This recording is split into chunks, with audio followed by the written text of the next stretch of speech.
I think that this is Metizport. Honestly, don't really know if it's going to be in 2 or in 3. But Doug, what are you feeling? I think Metizport could be able to push over the line in a nice little 2-0 streak. I think it'll be difficult for them. Traditionally, they have been able to do it in 2-0s. Of course, there has been the best of 1 that we have seen Eyeballers win, but we'll see how this ultimately does play out. As with the pistol round looks to come on through, Eyeballers are on that T side, with Metizport on the CT. As we see them thundering their way forward here on the map of Inferno. Ooh, the shots through the smoke. They connect, but they're just not there for the head. Hello with Dooley's on the other side of that smoke. And a B will rip into the A-bomb site and find a place to punch in the numbers as the bomb goes down. It'll be a retake set to go. Eyeballers tentatively have a little bit of an advantage as that smoke starts to fade, but it'll be a pretty good setup post-plant-wise. Yeah, I like the setup, but they start to make their way forward. Shots ring through. Golden able to find out 1. Nilo there for 1 as well. He's good for 2, while Golden got himself a double as well. Of course, man, the Dooley's just tearing away. Able to find himself a 3rd, as we do see it left down to Heap in Jackingo. They're in a 1v1, but as they make their way up, Jackingo going to go ahead. Hold on to the defuse, but the swing, there it is. Yeah, I mean, a little bit scary moment there, but still, well played from Heap. Able to get it done, and when you think about those setups that you were talking about on the post plant, I think played to perfection. Golden little bait and switch there with his teammate on site, able to get away a double kill. The Doolies of Nilo just about made the difference, and I mean he picked up what 4 in that round? Yeah, 4 frags in that round. Does a fantastic job of playing off of his team, but it's just a good setup from Eyeballers that takes them over the edge. And no, it was very well played out by them. Definitely, that's that strategy. Ready to go. But as we do get underway, it should be a swift round for Eyeballers to take. We don't see too much in terms of investment at Metizport here into the second round. And I can't blame them on this. So looking for that 3rd round buy. We see a lot of teams go ahead and invest there into the second round, even on their CT side as of late. But I suppose they're just going ahead, falling back, just looking to go ahead, have this round come to a close. And I like that. A little 1 dig. Heap. Taken out of the server already. And Nilo's been a guy that we really didn't talk a ton about, but we saw him in the head-to-head there up against JW. He's been really incredible for this Metizport roster, just generally speaking. He's been very strong, and I think this Metizport roster doesn't find the success that they have been without him. Here's a very nice push coming through from Metizport. Just a re-push up, down, banana, and hello, couple of kills come through. See even more damage done, potentially, as I think all of the rest of Eyeballers, 2 players remaining, gonna have to evacuate. Man, this is scary.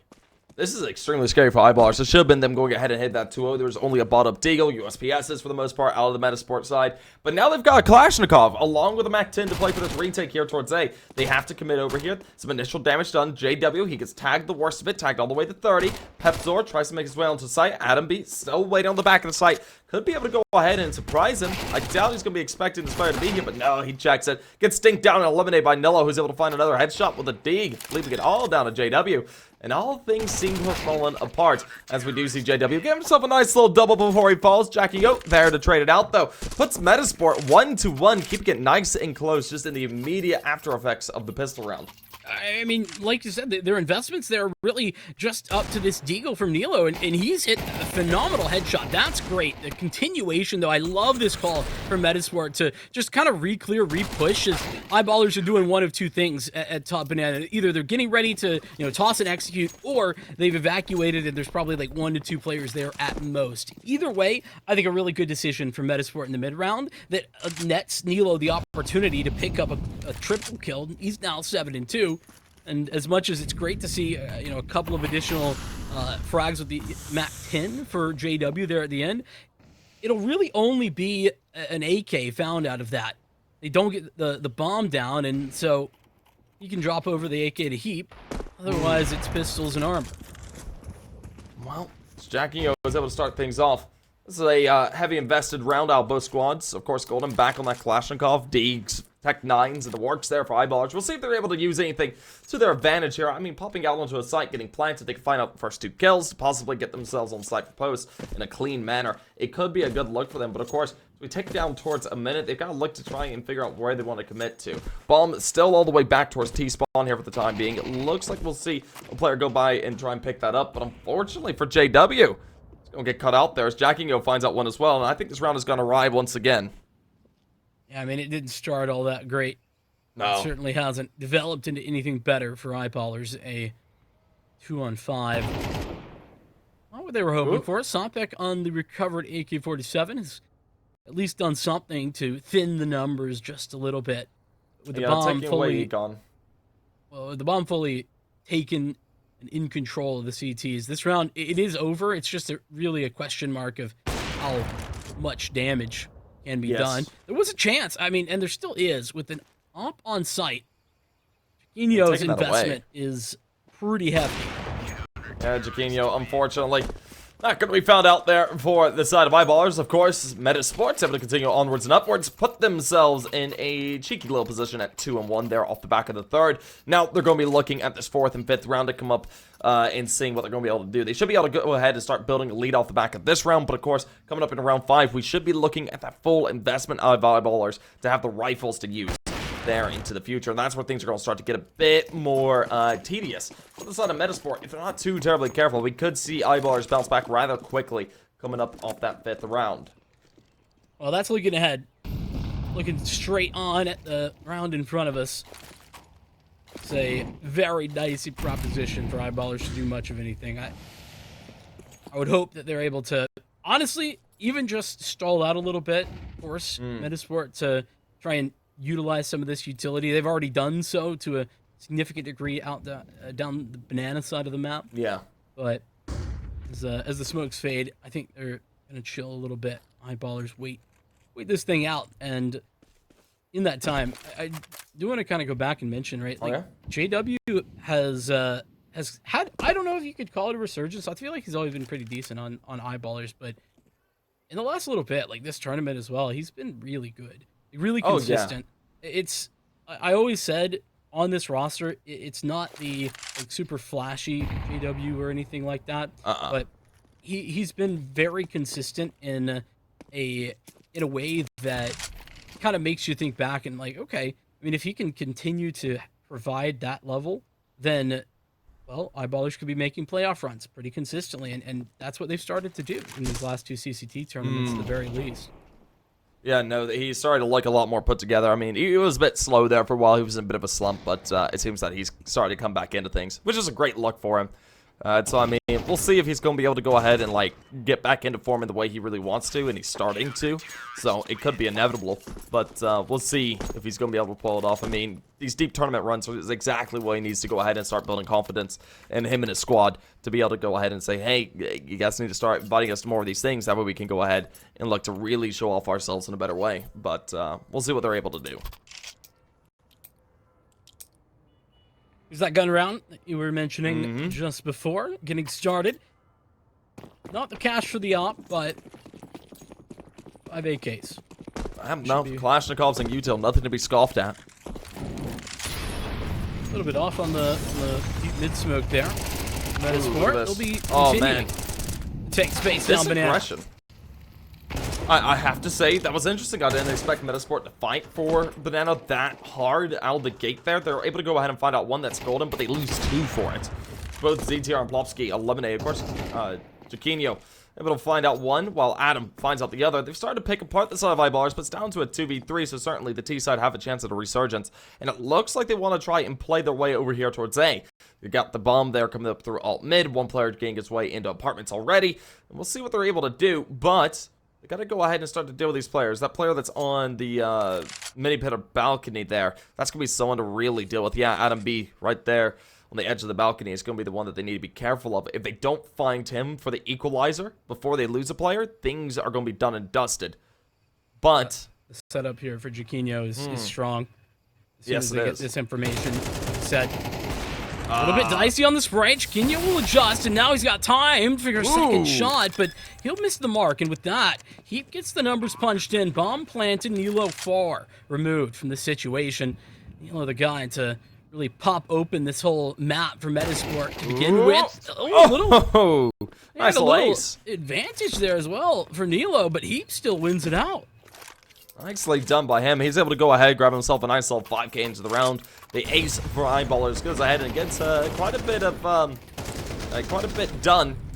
We'll see if he's able to go ahead and replicate the performance from this run into the next few. But of course, as things do sit at a 3-2 scoreline. The lead taken up still by Metizport, but that could be thrown away here in just a minute. But the problem is, going forward for Eyeballers, just the money is not in a brilliant spots. They've got Galil, a Kalashnikov, a Mac-10, but of course they do have that op in the hands of JW. Yeah, a little bit of a plus there as he'd be able to grab it up at the very end of the last round. Great little recovery. Chiquinho's got another one though, ready to roll. And that last round, you know, well done to Heap, not to take anything away from him, but I think ultimately Metizport giving him that opportunity with some crucial missed shots. You're thinking back especially to Ada B on the balcony. But as you mentioned, it's a little bit worse for wear for the buy here. Yeah. Eyeballers taking a lot of banana control has been the Metizport way as of the first couple of rounds. Delay that though, just a little bit. Yeah, I can't blame them on that. They're just trying to change the pace of this round, and so far it's working. But oh, that's unfortunate. One nade after another. Let's go and find the elimination on the Plopsky. Of course, we do see Chiquinho playing a bit of a tight angle. He's gonna look to see if he can find out a kill with this. Smoke goes down. It doesn't force anyone forward.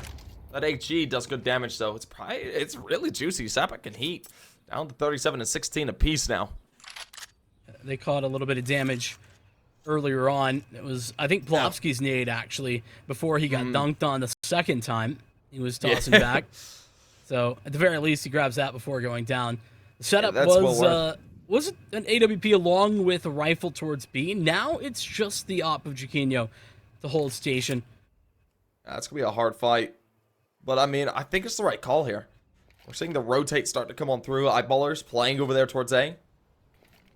Looking to play from mid. Pepzor is there into Boiler. Going to be looking to play for the swing and try and find out a first. He opts out of it after a flash. Just looking to try and see if there's any noise that can be made, any information to be grabbed. As they go ahead and start to make their way forward. Shots ring through, and man, nicely done. Adam B and Nillo just clean house, leaving it all down to the apartments player. Pepzor alone drops down, gets Molotov out. They know his position. They go ahead and play for the fight. Oh, he gets one there. It's a little careless for Metizport. Yeah. And Chiquinho, I'm not even sure where he's heading or what he was looking for, but gun not out. Now he'll be posted, but it doesn't matter. I mean, that is really expensive for Metizport, and another op saved over for JW to be tossed in. This is a little bit concerning. Metizport, over these couple of rounds, has certainly given away a couple of opportunities that feel like they probably shouldn't have. But, look, you take the good with the bad. This setup is really strong. Just a little bit of a close angle there for Nilo. As soon as the arch side smoke comes through, he's able to then play contact off his teammate. And, I mean, as you can see, nobody was looking his direction had it smoked off. And, well, it doesn't stay that way with Nilo making the play. He's now up to 11-4. He's been on fire, as we've come to expect from him on this Metizport roster. Yeah, no, he's looked fantastic. It seems like we've got ourselves a bit of a technical issue, though. Plopsky out to the server. Bit unfortunate. We'll see if there's any information that we grabbed. And, nah, it just has Plopsky disconnect. So it might be a moment. Hopefully not too terribly long. Big ups, I think, as well, for the way that Eyeballers were approaching these couple of rounds. I think that they've done well to try and command banana control. Even though it was somewhat costly in that last round, they are setting the right pace to try and make Metizport a little bit more respectful of them in that area of the map. And I mean, it's not rocket science to say that that's a good start, but if they can continue to do that, force Metizport back a little bit, then it'll be looking good. Yeah, no, it would be a good look. It'll be interesting to see how that banana control does play out going forward. Of course, they don't really have a great buy here into this round. So they've got the op in the hands of JW again, interestingly enough. But Heap is on the Galil, and the rest of them are just going to be stuck onto pistols for the most part. We'll see. Deagles, maybe Tech 9s, that sort of stuff. But if they do invest here. But, I mean, this is a rough round to work with. Yeah, I think the reason that they're going to be buying is that they know They did a ton of economic damage in the previous round. Yeah. They got the op saved over, so that gives them a ton of extra firepower that they really wouldn't have had otherwise. And like I said, some careless moments late into the round for Metizport. Kind of, it looked like they wanted to like double push through the moto smoke, but yeah, then made a different decision late on. Yeah, but even with some of the like little mistakes, and they're small mistakes that Metizport made there, they're still in the lead. They're still having a good time. Yes. And the only gun round that eyeballers have is the one ace that Heat picks up. And I think part of that to do with a lack of trades down banana, but he's not going to be allowed to do that every time. Yeah, I mean, it's hard to pull off an ace every round. I would love to be able to do it myself, but I know I won't be able to. But what we're going to be looking at now is seeing how this banana control goes here immediately for the side of eyeballers. For the time being, the smokes and utility are forcing them back. They're not able to play for that fight. A lot of them still stationed over here towards ramp. Of course, they do have Pepsor. He's the only one on a Deagle for his team. Of course, Sapek on the Tech 9. We do see him going ahead and playing for a bit of information as well as a bit of pressure over there towards that ace site. He might reveal his presence to go ahead and try and draw more eyes towards him and towards alt mid. But for the time being, it's going to be played out rather slow. I want one little small note here for eyeballers. They actually smoked the top banana molly. So in Metasport's mind, when you hear that smoke and when they're not taking deep control, they could have already had like full control of car and detonate pretty juicy. But even still, eyeballers take back that space, and that's why I think this B side is under some serious pressure.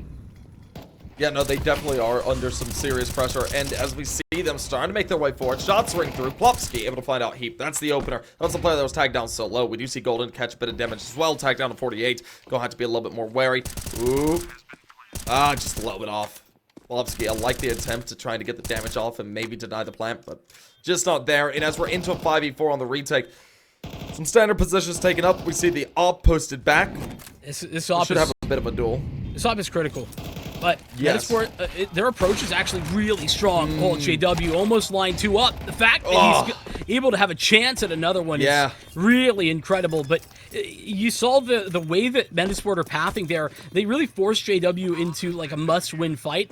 And I think that JW took a gamble trying to reposition. Expected maybe I think he might have gotten mollied. That's what I saw. I'm not 100%, but he's forced to reposition out there. If he's able to just sit in new box, he probably wins them this round. That's why this op was so important, and the positioning of JW was so important on this retake. If he's allowed to just chill right there, he probably wins the round for his team. But forced down to the open, the trades are strong, and Metizport are able to recover just fine. Yeah, no, Metizport were definitely able to recover in a big way, putting themselves 5-2. Now, they have this lead of 3 to work with, and they're going to be looking for that 6th round marker. Putting it there will put eyeballers into a game of catch-up here for the rest of the half, and put Metizport the chance to convert the half successfully as well at round 7. We'll have to see which way this ultimately does pan out. As for the time being, things are going to be slow. With eyeballers, you know, the Tech 9s and Digs, I think they could just waterfall out of apartments here. Does look like what they're shaping up to do. With the utility that they have, we're going to see a moto smoke and then flash over the site. Is there a Molotov? Yeah, Adam has a Molotov, but he's not going to get it out in time. Instead, he's got 12 bullets, and it's not enough. More to be found. Nilo sneaking through. Like that. Unfortunately, it just gives over yet another rifle over to the T side. Smoke now, once they get control. Chiquinho's waiting for this. I was just going to say, he's in a really tough position because he can't afford to miss a shot there. The Molotov ends up forcing him in the open. ZTR is in a round-winning position, though. Oh, but he's getting flanked. No, he is. Oh, no! JW has just turned this on its head. Plopsky's alone. The lack of trades, and, well, the lack of getting your 1-for-1 as well on the site for Metizport has really forced eyeballers into a grand position, though they're separated now.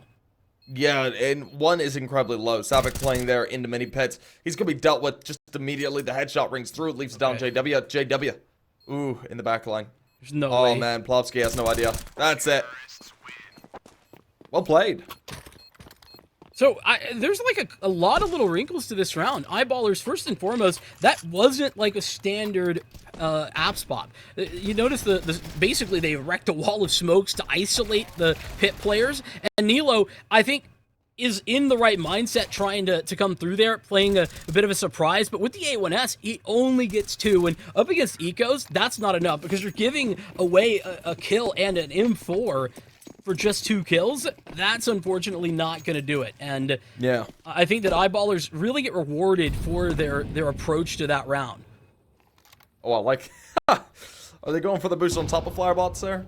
We've seen this become more and more common as of late.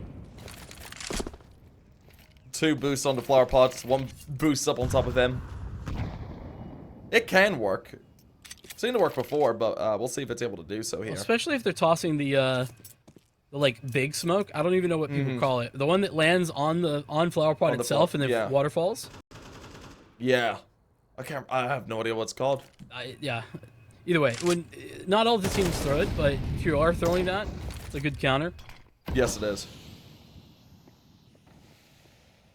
Well, it looks like this is going to be ultimately heading over here towards A. There's 2 players to hold it off immediately. There's one that could rotate their speed away. Seems like he opted out of it. That's a mistake. Well, shots ring through. Do they go for this control over towards Speedway? Do they want to fight for that? Go ahead and try and maybe play their way towards B?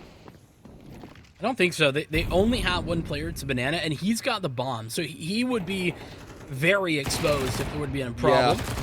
Yeah. W. Wants to take the pistol out, and a great recovery from him. Deagle for Nilo on the site. We know he can sing with it. He'll get 2.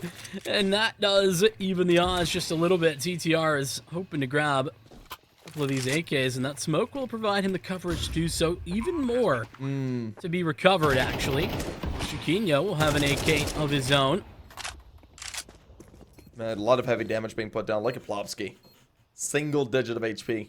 2v3 coming out. Really, it's a 2v2 with how low Plopsky is, and he's dealt with very quickly. But we do see Chiquinho swinging on through there behind him to go ahead and find out the frags. Nicely done, using his teammate's death as a bit of a distraction to go ahead and find the frags. The defuse comes up, and Metizport, they continue onwards and upwards, putting themselves to that 6th-round marker. Well, let's see how much farther they're able to push it.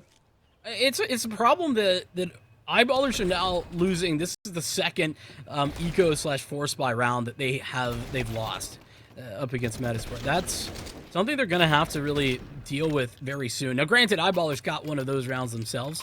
You know, that's what gave them that spot where they were on a buy, where Metizport were forced onto a force. But the reality is that Nilo is having such crazy impact in those rounds. He gets another double there with the Deeg. He got 3 the previous time that happened. So, Eyeballers have got to be a little bit better at taking that space and, well, I think controlling those AKs that were dropped.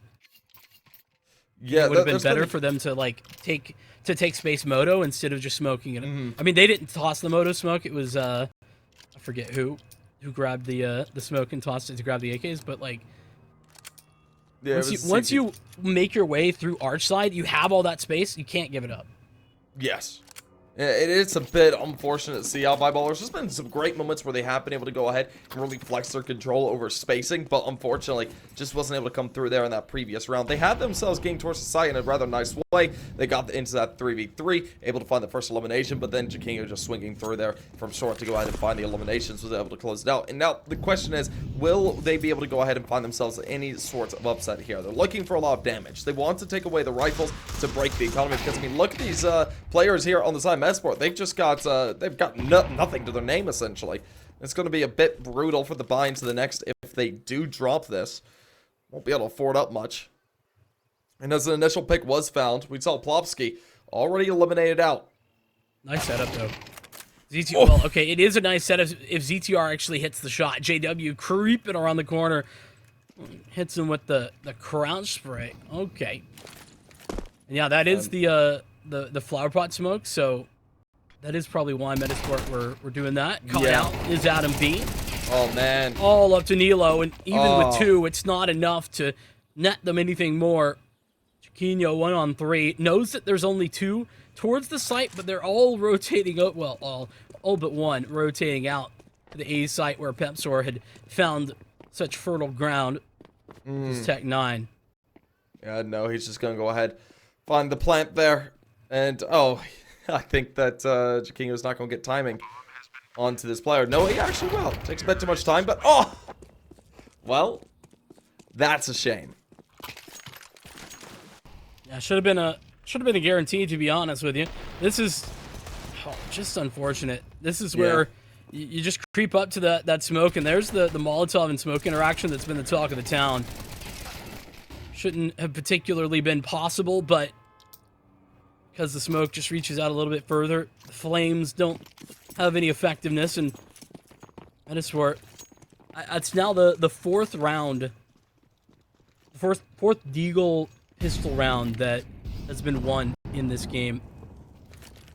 2 for Eyeballers, 2 for Metizport. Well, as they start to make their way around, just digs in hands for this part. Oh, I thought Nilo had a chance at a shot there. I mean, considering what he's been doing with the Deagle, honestly, when he has that weapon in his hands, I just believe he'll hit anything. He's 17-8, and it's 2 rounds from the end of the first half. Yeah, getting here towards the end now. It looks like Eyeballers have a great chance to go ahead and tie things up here, 6-6. I think they might be able to. We'll see how this in this next round go. I mean, we'll have the full buy out of Metizport. Or actually, no, we won't. Never mind. For round 12, they're not going to have too much econ to use, since they bought all the way down. They're hoping for upset here. Well, I mean, who can blame them? They've had that success. They doesn't quite collect Golden. That was the hope and the dream. Arm Plopsky, here they come. 5-7 can do a lot of damage. Jakingo's gonna grab one on the site as he creeps through Coffin. 2 on 3, still chances to find success. Isolated duel, but so without close. Connecting the headshot. Plopsky now known up against an op. It won't be even close. Adam B has a lot to do, but some low HP bars to maybe help out that just a little bit. Let's see, Adam, what do you got for us? It's a 1v3. He's looking for an elimination to see if it can be connected up with. And oh, he hit the shot. Tag JW down to 5. That doesn't finish him. So unfortunate. I thought he might have had that kill there. Yeah, it looked like it would have been close. Metizport once again though doing a really good job at finding chances in a round where they're on deagles, on pistols to create opportunities at winning the round. It's JW's AWP really seals the deal towards the end. He's now at the 12-8. It's been a pretty darn good half from him. But like you said, Metizport on to same buy essentially, with maybe a little bit more utility to play with than they had last round.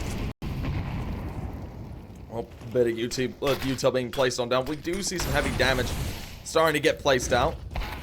It looks like they won't play for this fight. That's a mistake. Well, I mean, the smoke is the big mistake. Yeah. They thought they thought they had covered it off. Unfortunately, they lose out big time. JW has coverage. Yeah, they wanted to go for control. Of course, Pepsor on the opposite end of the map is able to find out one. JW playing along with Sapik there through short. We see it left down to Adam B. Adam B in a rough position. Oh, the first shot. Big miss. We'll just go ahead and see it left down to a 2v5. There's not much here for Metizport to do. This is going to be Eyeballers tying things up most likely, unless something absolutely atrocious occurs here in the next few seconds. But for the time being, it doesn't look like it, as Nilo is the last man standing. He's a very strong player, but I don't think he can 1v5 with the dig. I mean, if there's anybody to do it, he would be the guy, but yeah, not going to happen. He will shut him down, and after a pretty contentious half, again, considering how much back and forth we saw economy-wise, Metizport, I think, really bailed out by some of those pistol wins, but the fact that they're giving up the same things over to Eyeballers a few times over is problematic. And I think overall, a little bit of a not so perfect half on either side. There's a lot of mistakes. There were. Oh, I absolutely love that swing through the smoke. I thought he might have been able to get himself 2 in that position. If he did so, that could have been massive. But unfortunately, just not afforded to him. Nope, as we get underway once again, it's 6-6 all tied up. Into the pistol round, the sides have swapped. Metizport now on that C side with Eyeballers on the CT. Now the question becomes, do we see Eyeballers go ahead and go for the cleanup now that they have a lot of momentum shifted their way? Or do we see Metizport start to fight it back and take this pistol, and possibly the second round of the half as well? Well, here's the thing about Eyeballers Inferno, is that they actually are a T-sided team on this map, pretty significantly as well. It's really been interesting how consistent Eyeballers T-side was. At first I thought, okay, well maybe these are just, not replicable, but it has been. So I think Eyeballers would really serve well to pick up this pistol round. Golden, ooh, look at this. The dualies. He's going to have a lot to shoot at. They're also blinded. The counter flashes are perfect. Man, you'd love to see that. God. Well, that's the way to do it. All right, Golden. Nice little 3-piece heap. Pepsor able to find out frags as well. That is a bit brutal. Just look at this. Jumping out of the smoke. He's just there to meet them. His teammates come to join him swinging. He's able to just close it. Quick little jumping shot.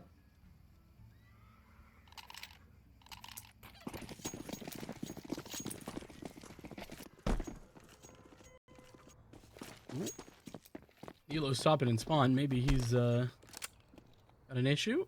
No, he's coming back. All good. Metizport, without the bomb plant there, are sort of in a really tough spot that would only allow them the pistols if they wanted to force buy. Won't be doing so. We're waiting it out. Speaking of waiting, doing quite a bit of it. They allow Eyeballers the full contingent of banana control. Gonna commit to this Molotov. That's ambitious. Man. Yeah, it is. Unexpected. JW just able to pick himself up a nice little 3-piece real quick. Of course, his teammates are there to go ahead and start cleaning things up. Does he get 4K here? That's going to be some awesome money grinded up for him. Even though one of those was only with the Molotov. Yeah. It will be 3 kills with the MP9s. Yep. Nicely done. Nicely done. Of course, they got plenty of money to go around here, as they could look to force out of this bonus round. Of course, I do think they'll just go ahead and hold on to these MP9s as now they're going up against the Kalashnikovs. This is where things start to get a little bit hairy here for the CT side. The second round of the half, as we see Metizport onto the rifles for the first time of the half. We do see the Kalashnikovs coming out. There's a Galil in there as well, but it's only one of them, and it's affording utility. So we'll see which way this can ultimately go, and we'll see what sort of setup they want to play for in the execute, but for the time being, it's just going to be slowed down by a lot of counter utility immediately to make sure that there's no banana control to be had just yet. Same back and forth. Essentially, the outcome still for Eyeballers. Plopsky still has some pretty strong command of barrels and tree right now, though. That smoke that they throw to mid-banana provides them the coverage that they need in order to retake this and to deny Eyeballers deep banana smoke a little bit. But Eyeballers have fully walked away. Not going to stick around now that they maintain some of that control. They actually have a little bit of a false sense of security because Metizport have creeped up without actually using utility to re-clear this. And with this smoke down for Pepsor, it's so defensive that Metizport feel comfortable just walking up behind it. So now Metizport have all banana control without actually making any audio cue. Yeah. Well. Oh, is the round over? Man, Adam able to go ahead and find out one. They start to thunder their way onto site. This is good for Metizport. I mean, I doubt they go for the retake in this scenario. They might just look for a little bit of pressure, look for exits. They're going to have money into the next round for that full buy. But, or rather a partial buy. There are some players on the lower end of the economy that I didn't notice. Heap and Sapek both down in the hundreds while their teammates are up towards 2 and 3K. I mean, if they could take a rifle away, drop it over to one of them, that would be a great boon for them. I mean, if they keep all four guns, this is actually strong enough. But I just want to, go back to that B-side push here for Metizport. Yes. Because Pepsor, I think, is tossing that smoke in order to just be extra safe, right? He's trying to ensure that he's going to be able to get information. But the problem with tossing that smoke is that he's not getting any information, and he's telling a really clear story to Metizport that there is not anybody at the B site at all.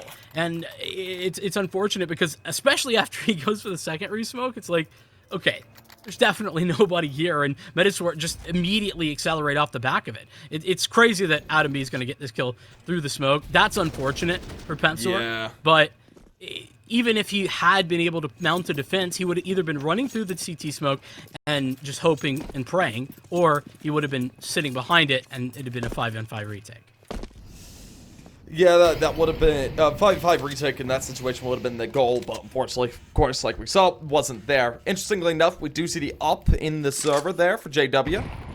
Rest them on MP9s and A1S for Pepsor, but we'll see if they can go ahead and find out this round. They really want to avoid the tie at all costs from here on out. But as a bit of util is thrown, oof, Sapik now gets caught. Plays for the engagements, but ooh, ZTR. Went out that fight. I thought Sapik might be able to get it. He was able to attack him so low. He's like 4 HP rather.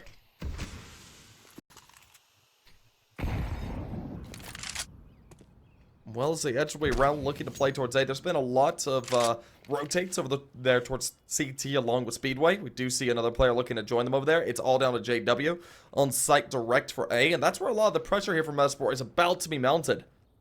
And that's what happens when you take such dominant banana control early. You can start to rotate back towards A. Man down at B. Despite the fact that Eyeballers have the man advantage, Metizport, well, okay, they're losing track of their site. They needed to make a move quickly. Chiquinho will catch Pepsor on the flank. Now, B wide open. They'll have to rotate another guy over there. That's going to be Golden. With all of the pressure at A, with all the presence been spotted, JW, Golden will come back in, and man. JW is playing a very nice game, dancing in between the smoke. Out of bullets is Plopsky. He's got to take the Glock out, and the Glock won't do the damage. That was incredibly close on the kill as well. I thought for a second that Plopsky was going to be able to find out when to readjust and possibly get the reload. But unfortunately, just not there for it. We do see Eyeballers instead go ahead, put themselves up in the 9th round. They're leading by 3 yet again, or 2 yet again, sorry. And now we're going to be looking to see if they can go ahead and get themselves towards double digits. It's going to be a hard-fought battle to do, so I think there should be a little bit of something. Yeah, there's going to be something that can be afforded here by the side of Metizport. They've got the rifles that can come into tow since they're up towards that 4.7k, 4.9.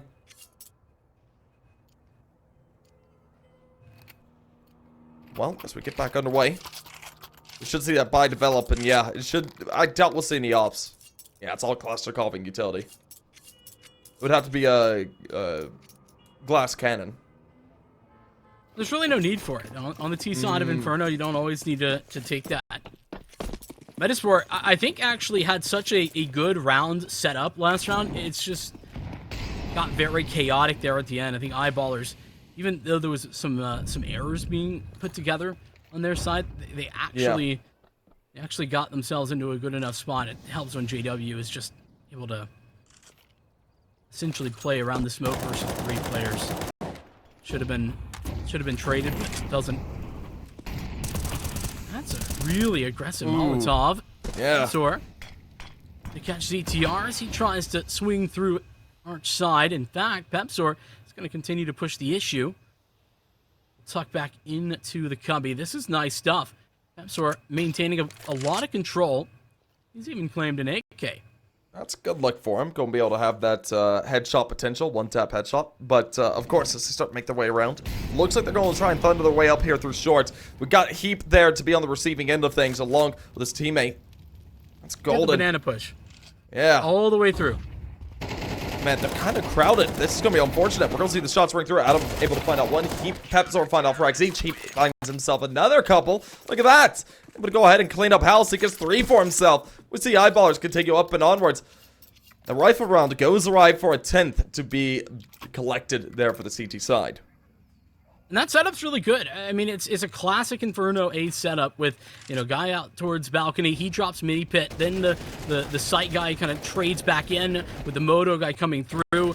Crossfire set. And it all helps when eyeballers know for a fact that it's going to be A because they've pushed all the way through banana. That is just the extra little addition to what was already a good setup. Is eyeballers the one to take the tac pause off the back of that? It's actually their final tactical timeout, but a tac timeout that may be questionable. I don't know why they're needing it, especially because Metizport coming into this with an eco. Well, bit of an eco to come through. Eyeballers just to get through what the rest of this half is going to be looking like in terms of defense. As we get rolling on the white, Diggs, Tech 9s are out for Metizport, like you were saying. As we get back underway. Is that a quick shot into a chicken we just saw by Adam? Is he killing chickens now? Yeah. Ah. Why would he do that? Chickens are lucky, man. Nah, they're cursed. They're devils. Come on, you know it's always bad luck to kill a chicken. You seen? There was like floating chickens in spawn a couple patches ago. Oh, I do remember that. Come on, man. Those things are cursed. Just because they have a little bit of demonic presence doesn't mean they're cursed. I guess we'll agree to disagree. Anyways, Upshot does look to connect. Unfortunately, it doesn't. That's a bit unfortunate. It's going to allow the side of Metizport a bit of space, but man, the nades just raining out to go ahead and get off damage of Prags. We see Golden lining him up, able to find out kills along with Heap and Sapik to close it. That'll be Eyeballers going ahead and take him up another. That's 11. They're now within 1 of hitting map points. They could be able to send us on here into map number 2 in short order. It's been really clean on their CT side. The setups have been good. And I think that, you know, going back to something we talked about last half, is that Metizport, I think in this next gun round, I really want to see them slow things down a bit. Yeah. They've been very basic when it comes to their like pistol round type of strats. But on the gun rounds, they've been able to command quite a bit of map control, especially down B, and they're trying to do that once again. Sompek goes deep. TTR fortunate to trade through the smoke, and HG to clear that away. Oh, Pepsor. Oh my goodness. Pepsor saw him but didn't. Uh-oh. Oh no, what? That's so, how do you get away with that, man? That's absurd. Yeah. He's just walking in. Just runs out. Puts us down into a 2v3 with his death, of course. The advantage still going the way of Eyeballers. But I have to say, Metizport, they're in a very scary position right now. They really need to take this one up to try and make that run to get themselves towards 11 and 12 themselves. Unfortunately, as they're still fair far away there from double digits, they're down by 3. We've got to look for them to go ahead and try and do this in a rather tenuous light. If they do head towards B, they're going to be dealing with Golden over there. Of course, he'll be dealing with 2 players over there towards A as well, but fighting on these angles is going to be a little bit difficult to pull off. Good news for Metizport is the 2 players remaining do have pretty much a full kit of utility. Now, only 1 smoke in that endeavor. No, they've got 2. Pardon me. So they can put together a pretty solid B exec with what they've got. And we're going to see them do just that. Great decision making here from Golden. Just to fall back. Don't really have to take this fight when you have a man advantage. He's just going to play the delay as long as he can. He's got a Molotov that could deny the bomb plant. Okay, doesn't quite do that. A lot of util. Start to make their way up. He is going to deny grill, though. So, as much as that could have delayed the bomb plant, making sure that nobody can be up close there, I like the idea. I don't know that they have enough, that they've capitalized quickly enough off the back of it. Damn it, forward Molotov, that's crazy. Oh, God. Round over. Should be from that position. Adam B, Adam? 1v3. Won't be able to do much about it either. Yeah, I had just hope. had too much util. Just too much. I mean, that's a lot of Molotovs to throw to go ahead and clear out these positions. It was well worth it holding on to those for that long. But hey, works out nicely. Eyeballers to go ahead and net themselves another. Now we're looking at what could be the final round of map number 1. We're 12-7. Eyeballers a demanding lead. Metizport, on the other hand, things are looking to be on the struggle bus for them. It's a bit surprising. Pepsor didn't have a flash. I thought he flashed, but it was an HE that he tossed into there. That's interesting. It's really nice to see him get away with that. Looks like a genius when he does. Maybe like a bit of a fool when it doesn't work out. Either way, it puts Eyeballers on map point. Their pick is looking good. Yes, it is. Yes, it is. Of course, if we do see the end here, we will be moving on to Vertigo next. That's the pick of Metizport to go ahead and see if they can put this 1-1, but only time can tell if they'll be able to do it. But let's see. Do Eyeballers go ahead and close things out, or does Metizport persevere here for the time being on map 1? It's an opening frag found at the very least. Something for Metizport to climb onto, stake their claim into a round where, as mentioned, must-win scenario.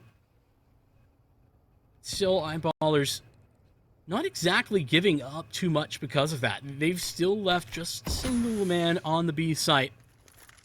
And so this adjustment to take bracket control, it makes a lot of sense for Metizport. This is just them poking and prodding, taking map control and ensuring that they can effectively go either towards B or towards A should it be necessary. But bomb now recollected.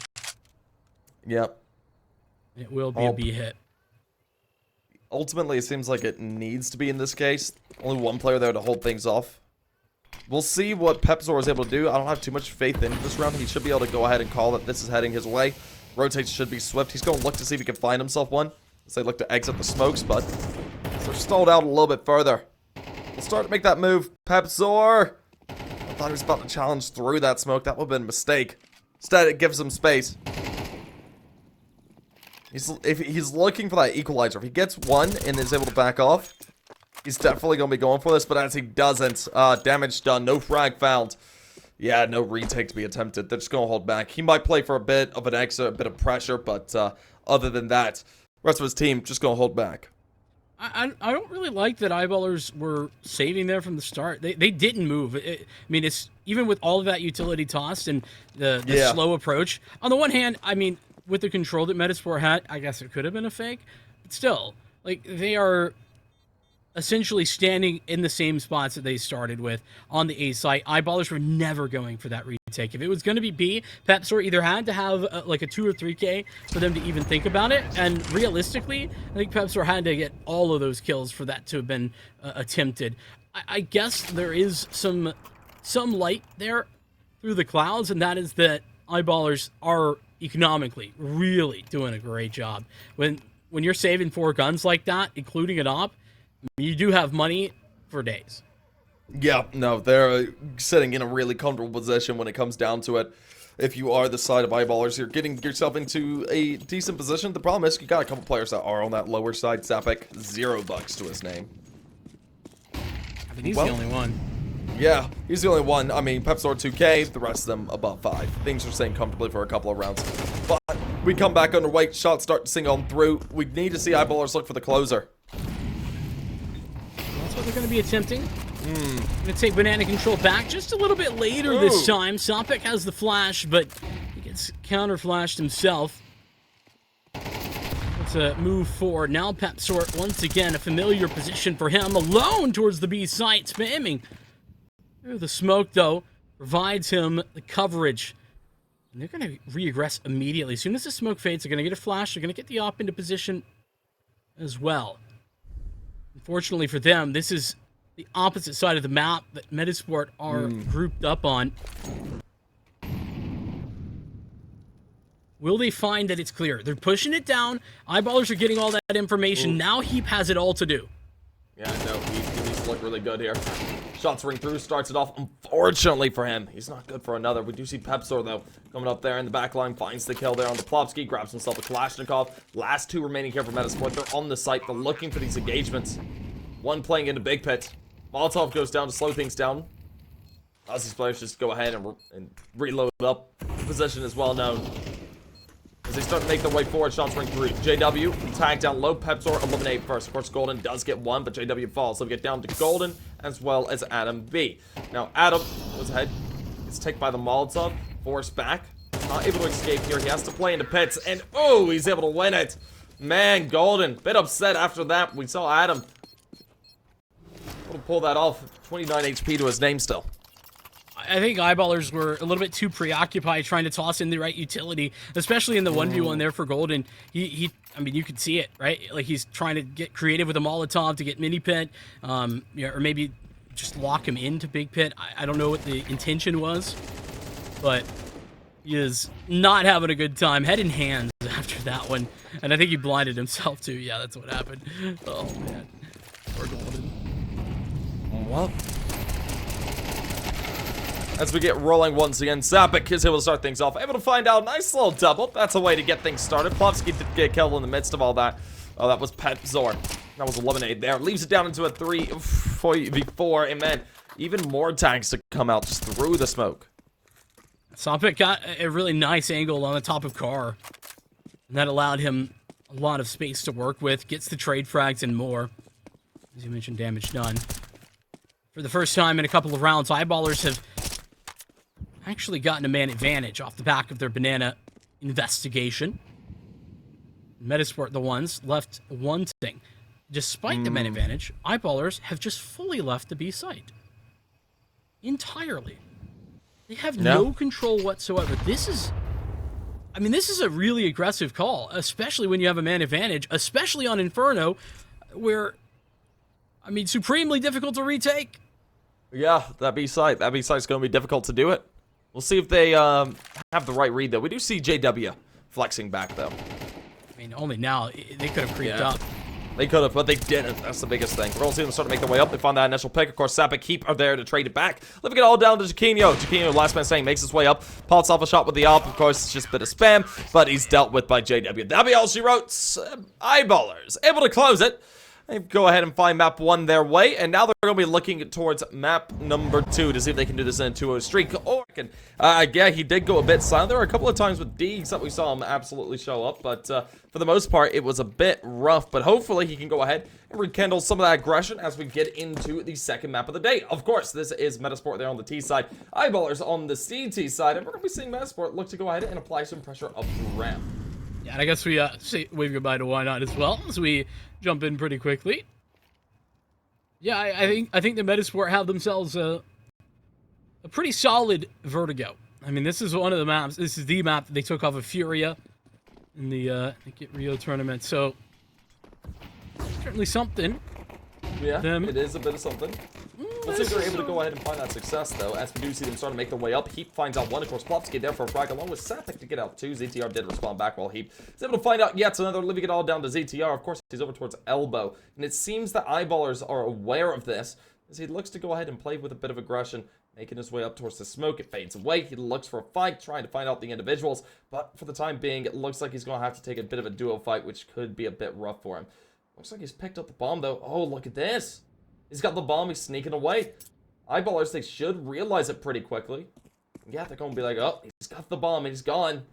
We're going to see him go ahead and thunder his way over towards that B side to get plants. And it's going to turn into a 1v3 retake.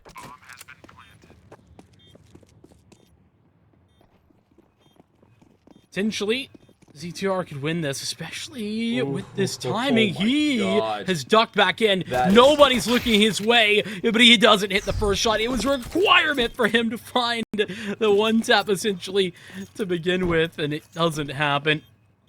Nicely done for Eyeballers. Yeah, no, he definitely had the potential to go ahead at 1v3 that, able to sneak away with the bomb, get himself on the site for plants, and then possibly getting himself into a prime position over towards mid without them knowing. Hitting that first shot, like you said, was incredibly necessary, but whiffing it just immediately gave away his position, and they were able to just turn to find the frag. And yep, look at this. First shot, not a headshot, just a turn from Sapper. Did you see the player cam? Hands up. He's so pissed. Yeah. I would be too in that case. Yeah, I mean, that's one of those, like, moments where your brain is ahead of your aim. Like, you play it the right way, like, perfectly done.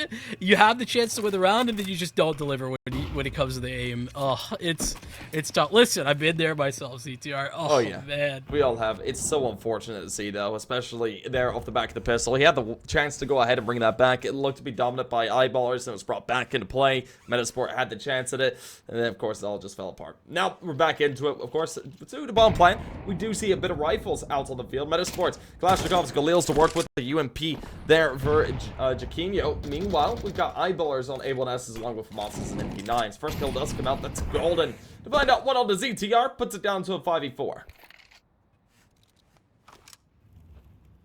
Strong enough start, that's for certain. And Eyeballers aren't done yet. They're still hanging out. JW putting the screws to mid. Retaking a bunch of that area. Metizport have evacuated. They creep their way through. Bottom of the A ramp. So there's going to be the first to make contact. Yeah, they make their way on up. They start to thunder their way forward as well now that the information is known. We're going to be seeing Pepzor and Co. trying to play for that engagement. Coming up here in just a moment. Of course, we do see Sapik sitting over there towards headshot. This from JW. I think I'll be expecting him to be here already. He's played pretty quickly to get himself into that back line. Of course, his shots ring through. Sapik is able to find out the first. JW continues to creep forward. He's going to find out Nilo here in a second. Yeah, that's going to be that kill to come on through. Sapik found out another one. Jakingo did get a kill, but shortly lived. His UMP sung out for one, but no more than that. And Eyeballers, they take another round their way. I mean, it's just a phenomenal opening pick that you get down towards mid from Eyeballers to start out that round. But I think where they win the round is the re-clear of mid. They not even giving up a lot of space, but they push back through. And JW is so fast on that flank. He saw Nilo shot in the back of the head. He had no clue anybody was coming there. That's just a tough situation for Metizport to contend with when JW is forcing his way through that entire map, essentially. Yeah, no, they're forcing their way on up yet again here for Eyeballers to go ahead and put themselves up this 2-0 position. Now we're going to be looking to see if Metizport can go ahead and put themselves in a better position. We do see ZTR and Sapix trading back and forth. Sapix good for 2 before he falls. Pepzor good for 1 as well. But, oh, look at this. It's brought down into a nice little 2v2. Only one towards the site to deal with. That's golden. He takes the engagement there to begin with and loses it to ZTR. And all of a sudden, Heap, he's the last man standing. He's going up against the MP9 and Galil that have been picked up. And this damage is put down. They're both incredibly low. Heap should be aware of that. And the first kill comes through. Able to find out Nilo. Leaves it down to ZTR. ZTR holding on to MP9. He plays a little bit far back there with that. It's a bit far to use for that MP9, especially as Heap is at 100 HP. As the engagement comes through, he gets tagged down just a little bit, but of course is able to close it. Nice little 1v2 there to close. And we do see Eyeballers continuing upwards and onwards, playing themselves up at a third. That was a close round to bring it back, though. It looked like the upset could have come through. Yeah, I think that Eyeballers are playing a little too separated. If you look at this, right, I don't think Golden necessarily needs to even take this fight, actually. But I can understand why he does. But the area that they were playing separated in was on a ramp itself. They were really not in tradable positions, taking aggressive fights. You saw Sapek get 2 kills, sure. You know, well done. Honestly, that first shot should have been a headshot, but that's just me. It looked like it was on my screen. Still, though, a little bit dicey, and it does keep the economy in check. Yeah, Metizport will finally have another buy themselves. Yeah, no, with this buy coming through, we're going to be looking to see if Metizport can go ahead and start to turn their fates. They've been a little bit quiet here over the past 3 rounds. It's not been a great showing out of them. We have seen ZTR put up some good numbers, but just not enough to carry his team through. Nilo yet to find a kill. He's going to need to do so here into this round for his team to go ahead and bring this into favor. It looks like they're going to start to angle themselves over here towards this B site. We do see ZTR going to be looking for a bit of an engagement, or rather, he boosts his teammate up. It's not going neck too terribly much. Gets off some heavy damage. Pepzor incredibly low. See Golden playing utility to try and slow things down, and he's able to go ahead and speak through to go ahead and find a kill. Gets it rolling, putting it down to a 5-4. The HP levels are incredibly low. Golden at 6, Pepzor at 14. 26 now for Heap as he falls to ZTR. Spam through the smoke, connects, leaving it into this very difficult 4v4 here for the retake. The question is, do they actually go for it with these 2 players as low as they are? I actually don't know. I mean, look at how deep. Well, Sophex found fantastic positioning, but again, that's another low HP bar.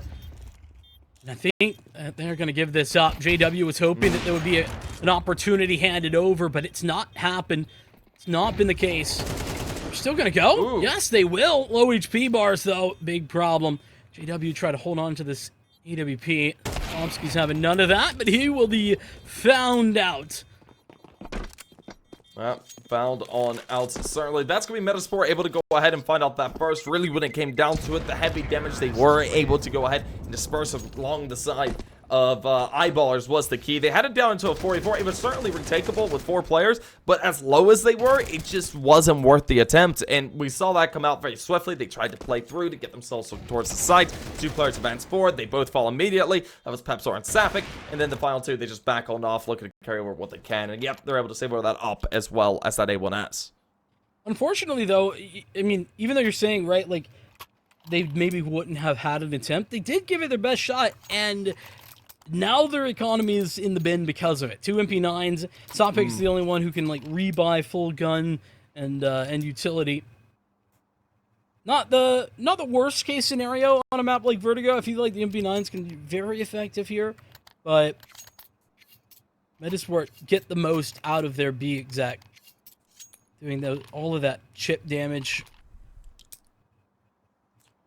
Especially when they find Heap, who was still hanging out on the back of default. He was just hanging there for so long. Yeah, no, he did hang out for pretty long in that situation. But as we get back into it, we'll see where they're able to go with it. They've got themselves the MP9s here for the set of Eyeballers. They did force up. Shots ring through. Sapik catches the worst of it immediately. Tries to drop a bit of utility to slow things down, but unfortunately is caught on the retreat to Adam B. Able to find him out as he made his way over there towards Sandbags. Meanwhile, his teammate JW, man, getting caught out there. Through the canvas, leaves it down into a 5v4 with the advantage surely going the way of Eyeballers. But of course, not Eyeballers, but Metizport rather. But of course, Pepsor is able to go ahead and get himself a bit of a consolation prize and looking to equalize. Oh, he does. Ooh, man, following that up with shots, I like the idea with it. Unfortunately, it doesn't net anything. Just brings it down to this 3v2. I mean, Pepsor has created a now much more winnable round for Eyeballers. Heap is actually going to get an upgrade over to an M4. 2 players left, 2 sites to hold, and Eyeballers are spread about as thin as it gets. Yeah, you're right, it is very thinly spread. Sending it 1 to a site. Of course, we got to look at Heap. They do ultimately head towards A. They got 40 seconds on the clock. They could play for the rotate towards B. They think they could have both rotated here towards A, but that's not the case. And peeking through, Heap. Just not able to connect up. I mean, he had no choice, though. There was Molotovs as well to potentially clear that angle out for Metizport. Even if it doesn't, you can't expect that to be the case. So Golden not gonna quite get the connection on the nade, and that's enough. He's had enough. Missed the nade. I'll see you later. He'll be saving. Coming into the next round, hopefully with that M4, unless Metizport go for the hunt. But yeah, Heap had no choice other than just try to find a timing. He gets a dink off, but it's just not quite there.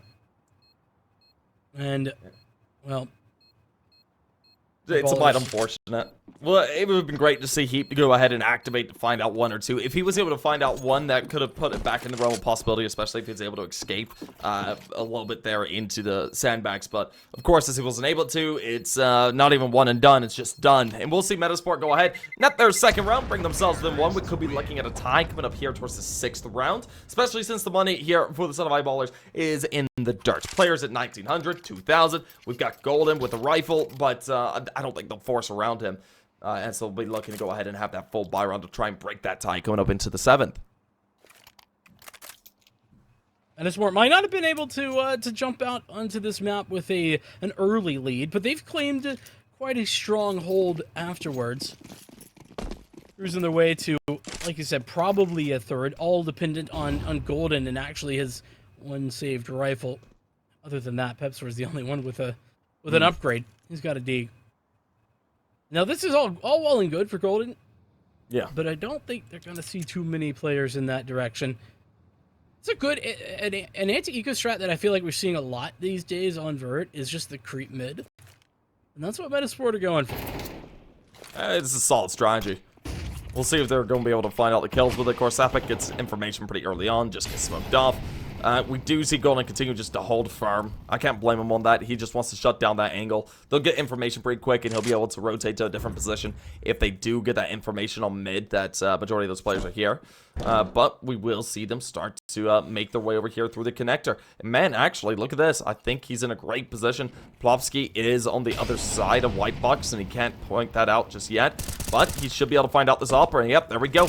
Big first comes through. He's able to go ahead and look for the 2nd. Unfortunately, not there for it. Heap deploys the smoke to try and stall things out. Gonna grab up that A1S best he can. JW gonna be holding on to it. And now, as we get into it, it's a 3v4 to deal with. USPSs for the most part. This A1S JW has to look good, and unfortunately, it does not. ZTR Nilo there to find out the frags as Heap falls as well to Plopsky.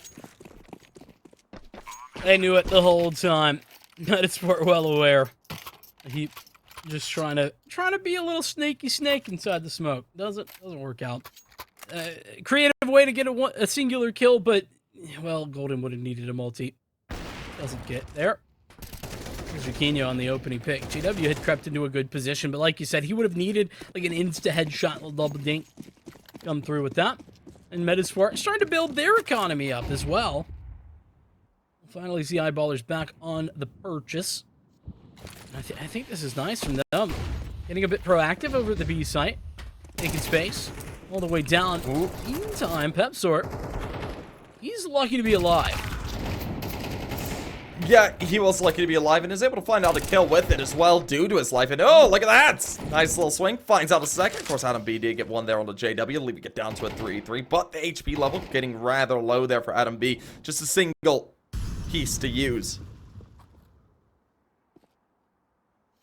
They know all about what's happening here, Eyeballers. Remember, they pushed down B early into this round. They have somebody there. Pepsor's re-clearing side hall. He's finding nobody. He's got to be careful because Juquinho's op is posted on this angle. If Pepsor gets too proactive, he's going to walk into death by AWP. And that's exactly what Metizport are hoping. They freeze, waiting, watching, looking for any possibilities. Heap's just fine to cut off rotations. Pepsor has done a great job to continue to stake a claim to this site. And a smoke as well? Oh no. Smoke going down is going to slow things out.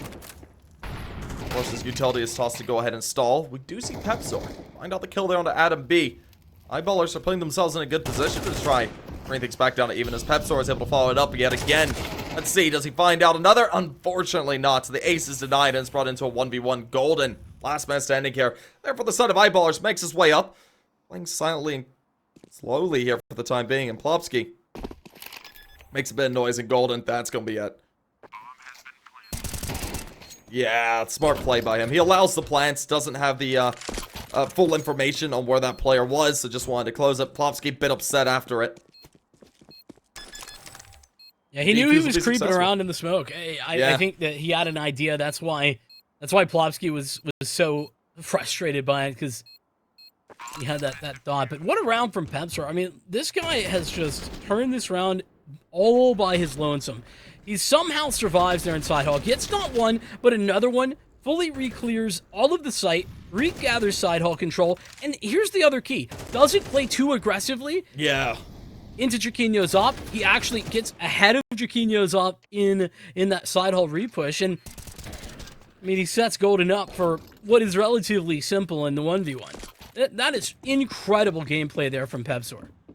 Yeah, no, Pepsor was definitely the key into that round. We'll see if we continue to be that key as we do see this 4v3. Of course, now as we see the rifles out once again, Eyeballers are up by 1, but the question is going to become, what do we see Metizport do to get themselves into this tie?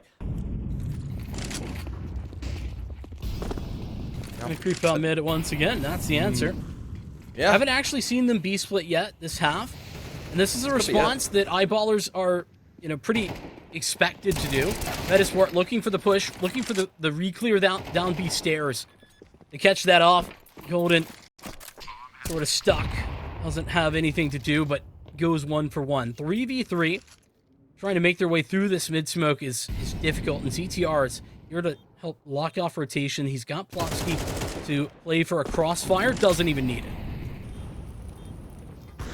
Well, as we see it left down to these final two, there's not much for them to do here. JW does sneak his way up, but unfortunately for him, just not able to hit the shot. Leaves out on Sapik. Sapik 2 HP, just backing off, saving over the op into the next. We'll see Metizport go ahead and tie this back up at 4-4. And this is where I think Metizport is calling a good game. Like, this is really strong for 2 reasons. First of all, when they pushed up mid is... Oh, Topic doesn't even get to hold the up. When they walk pushed up mid on that anti-eco, they really didn't find too much resistance. Obviously, it's an eco round, so you're not going to be sure about that. This round, though, it's just a standard B split. They take the mid control. Nobody there, once again, for them really to play up against, and it's a response from eyeballers that they expect. They're playing for eyeballers to retake these stairs, deal with that threat. Golden set up alone, and with that, they have all of Guardian control. No way that eyeballers can actually make that retake happen. They got so much to clear. They got a full clear mid, full clear plat, full clear CT. There's just not enough time to do all of that nonsense. Yeah, well, we'll see what they're able to do going forward. Of course, they've got themselves a bit of a USPS type of round coming up here for eyeballers. They're going to be looking at the side of Metizport most likely to break this tie back in their favor. This should be a 5th their way and their first lead here into this map, if I'm not mistaken. But what we're going to be looking forward to, of course, is going to be that 10th round. We'll have that full rifle. Look to come out from both these squads, unless something does go seriously awry here for Metizport. But they've been playing incredibly smartly over the past couple of rounds, as now they've got to go ahead and they could be able to build up their economy as well. They got Plopsky all the way up at 7K. Players are up towards 3 and 2 as well. Yeah, it's hard to kind of talk about Metizport without seeing how well they've been able to build on to their first round win. Whenever they get that going, eyeballers, remember, their only other victory outside of those opening 3 is that crazy round from Pepsor that ends up even still being down into the 1v1 for Golden. So it's been really clean. Yeah. Even though it's a tied game. The Metizport C side, once they got rolling, once they had the weaponry and the utility to work with, they're doing okay. See an elevator smoke. A lot of teams moving away from the like halfway smoke on T side. End up getting a ton of space there. Nilo picking up 2 kills, doubling his scoreline and finding the ecos. It'll be a little boost to the confidence, at least. It definitely is. Boost the confidence, boost to the stats. Now, JW. Oh, nice. Couple of little dinks to go ahead and get himself a little bit more. He about looked like he could have got himself a second. Not going to be the case, of course. Now as Metizport do continue upwards and onwards, it is sitting 5-4. The lead developed by them. Got to look to try and push a little bit further. Of course, into the rifle round is going to make this a bit more hard fought. They've got JW on the up to deal with. Of course, Ableness is there for the rest of them. Good amount of utility on their belts as well. It could be a little lackluster there for some of those players, but that's going to be just fine. And now, so we get back underway at 5-4 with Metizport. We'll be looking to try and cut themselves up that 6th round marker. Eyeballers. Let's see, can you hold it off?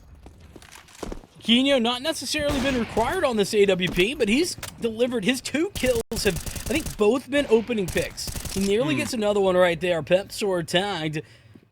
The leg shot, but he'll get away with his life. Eyeballers AWP. Started the round over at B, but W has regrouped back over towards the mid side of this map. Yep. A little bit interesting, taking a fight.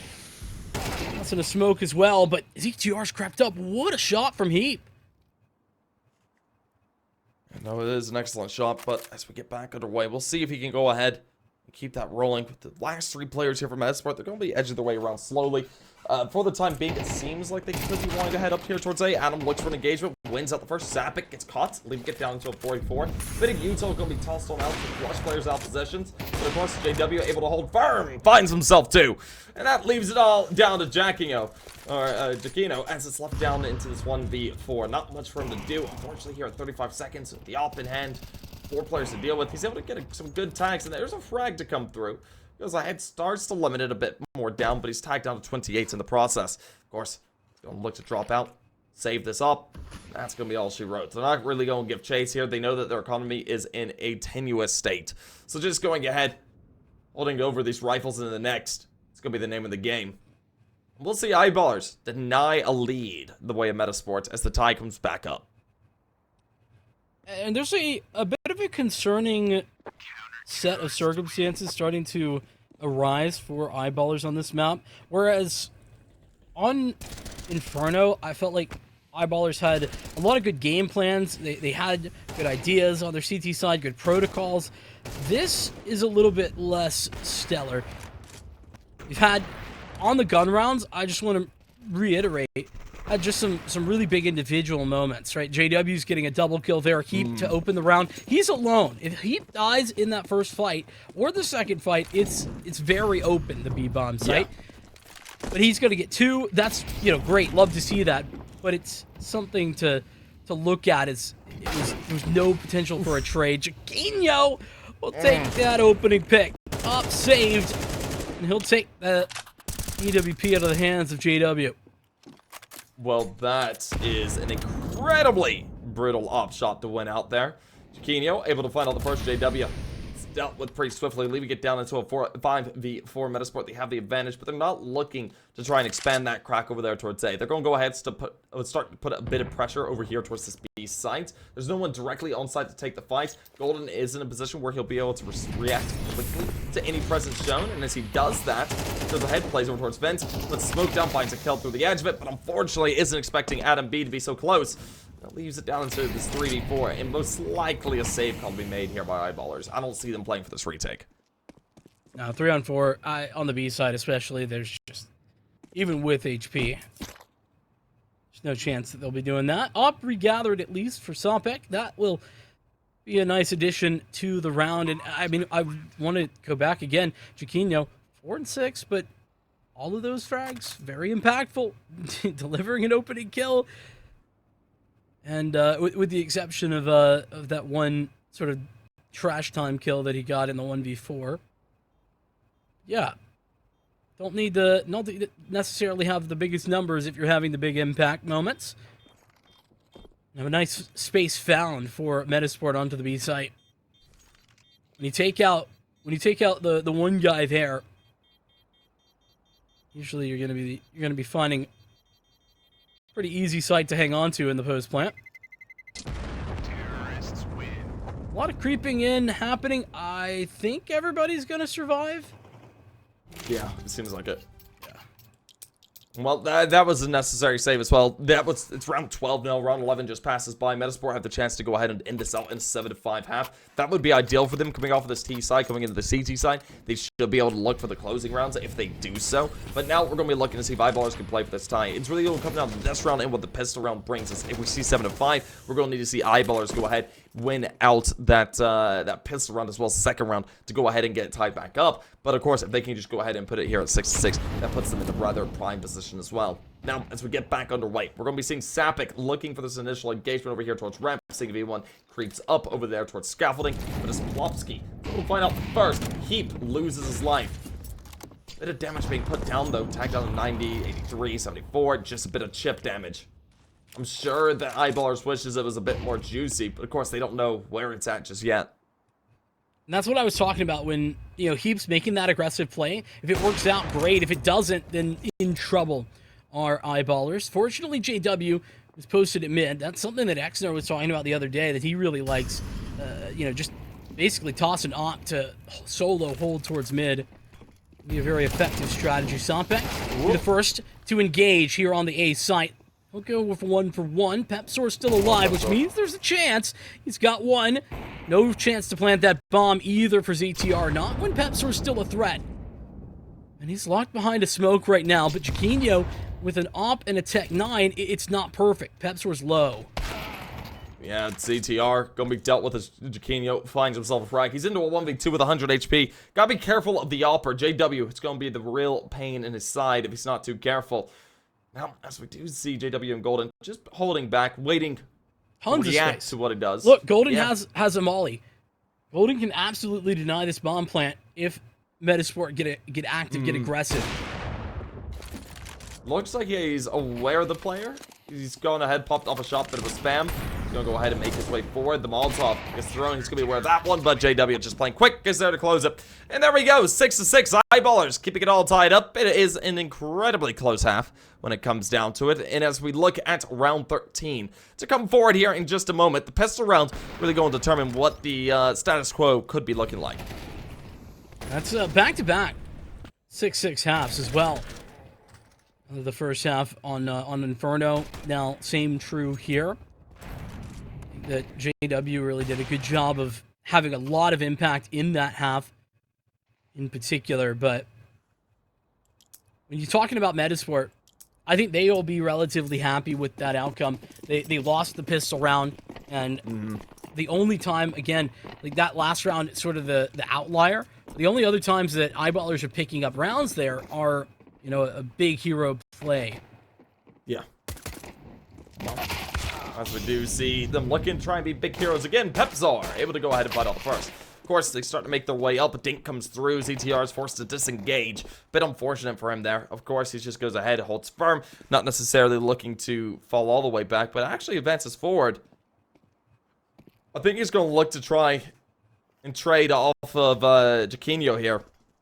Or Jaquinho to trade off of him. As Nillo finds out one golden falls. There's Nillo able to go ahead and double it up. Start to activate as Jaquinho does fall away. ZTR winning around the corner, looks for the engagement, spots one out. Heap has his head taken right off. And it's down to JW and Pepzor. Of course, we do see Pepzor go ahead, find out a kill along with JW. Now it's all down to Nillo. Nillo's definitely a player you want to be watching out for as he's able to go ahead, take off the head of JW. And now it's down to the 1v1. A headshot will do the trick. And there it is. Spots it out as the smoke dissipates. We see Metizport take the round their way and take the lead here into the second half. He had the kit too, so even if there was a post plant, it wouldn't have been too big a deal. And Nilo, I mean, a guy that we were really impressed with at the beginning of the last map. I mean, he was flying out to an incredible start. Kind of slowed down, has had, you know, fine first half here. Comes alive, able to deliver in the 1v2. Hits the first couple of shots and look at this. Just delivers. Not only a 1v2 clutch, but 4 in the round for him as well.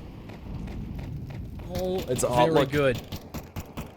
Pepzor going to be tagged down rather quickly. Of course, this is just mainly pistols to use. They didn't invest since they didn't get plans. We're going to be looking at round 15 to be at full buy. That's where they're going to be looking to go ahead and trying to play to tie things back up. But the question is going to be, will Metizport allow this? This could be where they start to develop the run of rounds that they really need to try and close this out to send us into map number 3. But they just play it rather slowly.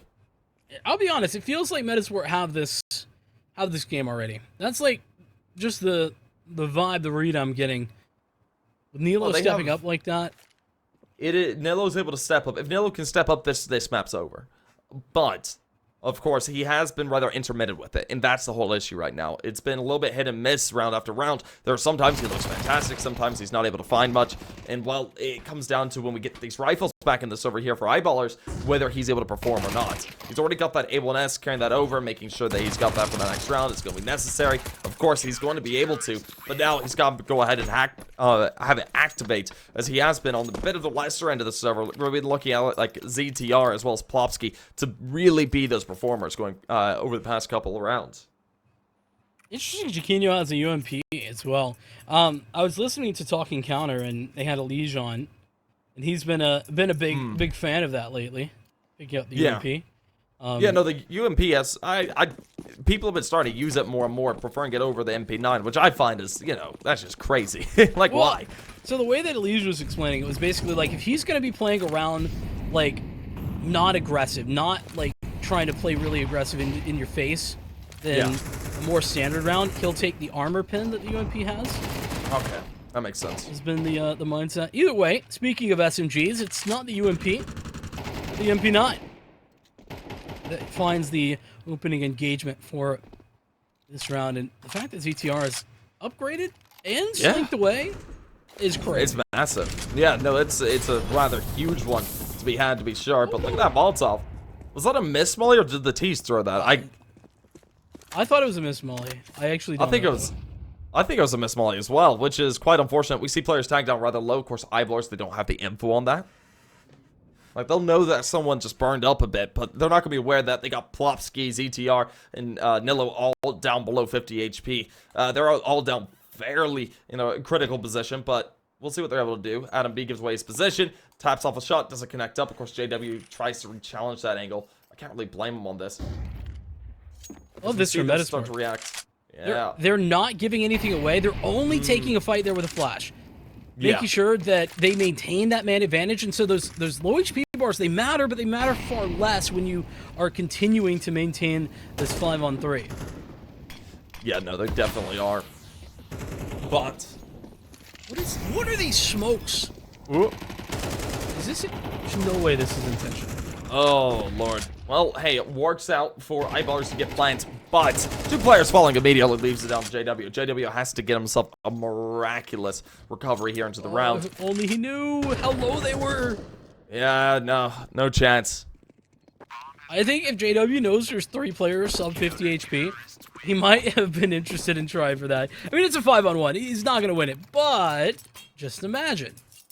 Just imagine. But yeah, I just big praise for Metizport right there. They had a ton of utility late into the round. Once they had that massive advantage, they played really safe, and so much so that they weren't even jiggling for information without a flashbang. They weren't even proactively looking. Once they got that info too, they like chain Molotov 3 in a row to deny them aggression up ramp. This was really good for Metizport. Yeah, no, it's beautifully played. We'll see if they're going to be able to replicate that again. Like you said, that one smoke felt like that was a bit of an accident, but worked out nicely. Bit of util to go ahead and try and flush those players out. Work to go ahead and get those 2 kills, leaving it down to JW, and JW just didn't want to attempt it, which is fair enough. He goes ahead, he salvages a rifle here for this round, while the rest of his team's all Tech 9s. Maybe they play a bit of a pop-out, maybe they play quickly to get themselves the a bit of a momentum change, possibly. Getting plants will allow an excellent buy there into the next, but regardless, we're going to be looking at Metizport to most likely put themselves up at a 10th there, putting themselves at that 10-round marker, brings them within 2 as well. It starts to prep us up here for map number 3. Of course, map 3 of the day will be Ancient. That would be the decider in between the Eyeballers and Metizport, but of course, this map still has a ways to go before we get there. Yeah, though, you say that, and you're right, but I think that, like I was saying prior to that last round, Metizport have the momentum for me at the moment, and it's kind of not even close. That's very fortunate. Adam gets the information. The spray comes through from ZTR. A little bit of a crossfire set as well. Nobody pressuring side hall or yellow. ZTR, he's going to have a couple to shoot at. Golden, he's sort of jumping up during that fight. He doesn't get taken out either. That's crazy. It's just a flurry of frags to come on through. Metizport just cleaning house. They got the Kalashnikov to still use. Pepsor got the bomb.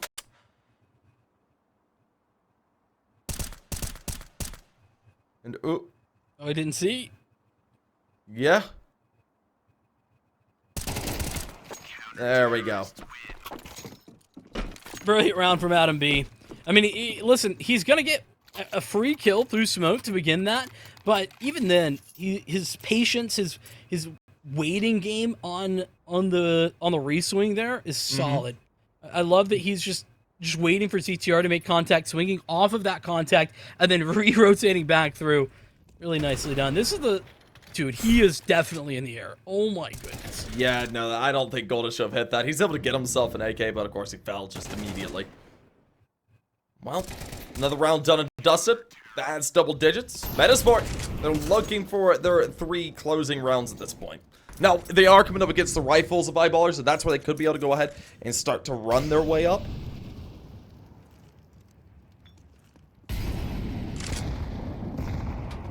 This is sort of a fake start of a B exec. And the bomb, I guess, is like deep in here, but this is not real. This is fake. A lot of utility that Eyeballers are tossing, but JW commanding the opening pick. CTR is so deep, though. Oh my goodness, he's got so much information. Though, he's actually missed out on the biggest part of it, and that is that they're heading out towards A. He doesn't know if this is going to be B or the A side push, and so... Yeah. Oh no. This is still Metizport looking towards the B site. Now with the utility flying in, Adam B will be able to call the rotations to come through. Yeah, Nidlo gets in position as well, of course, as Adam B looks for the fight. We see them start to get themselves on sight. Fortunately there for Adam, he's not able to do anything. JW just reading through it, gets himself 2 with the up, leaving it all down to ZTR and Plopsky. And it seems like Eyeballers going to be able to keep their heads above water at least for the time being. This is going to be a 7th round for themselves. Well played by them as well. ZTR and Plopsky just hold and wait, looking to see if any exits can be afforded their way. They got plenty of money to go with, so breaking the economy here for Eyeballers is going to be a bit of a hard-fought battle to do. Yeah, if they could, like, even doing damage, though, remember, look at where ZTR's creeped up in. If all of the Eyeballers are going to, like, stack up right on the edge there, ZTR just needs to do, like, 50 damage to everybody. And he could do even more than that. Looking for a couple of shots. And he'll do enough to take out Heap as well, see? Not too shabby, though. Plopsky trying to follow up. Really nice adjustment from Golden, and JW stays alive on the op. That would have been the big ticket item that you wanted to deny. But like you said, Metizport have money, and so they're willing to sacrifice a couple of those guns. But man, yeah. JW, what a round from him. Oh, he showed up in a massive way, finding that kill there towards Shorts, then pivoting to find out that frag over towards Heaven. Like, remember, he got the opening pick as well. Yeah.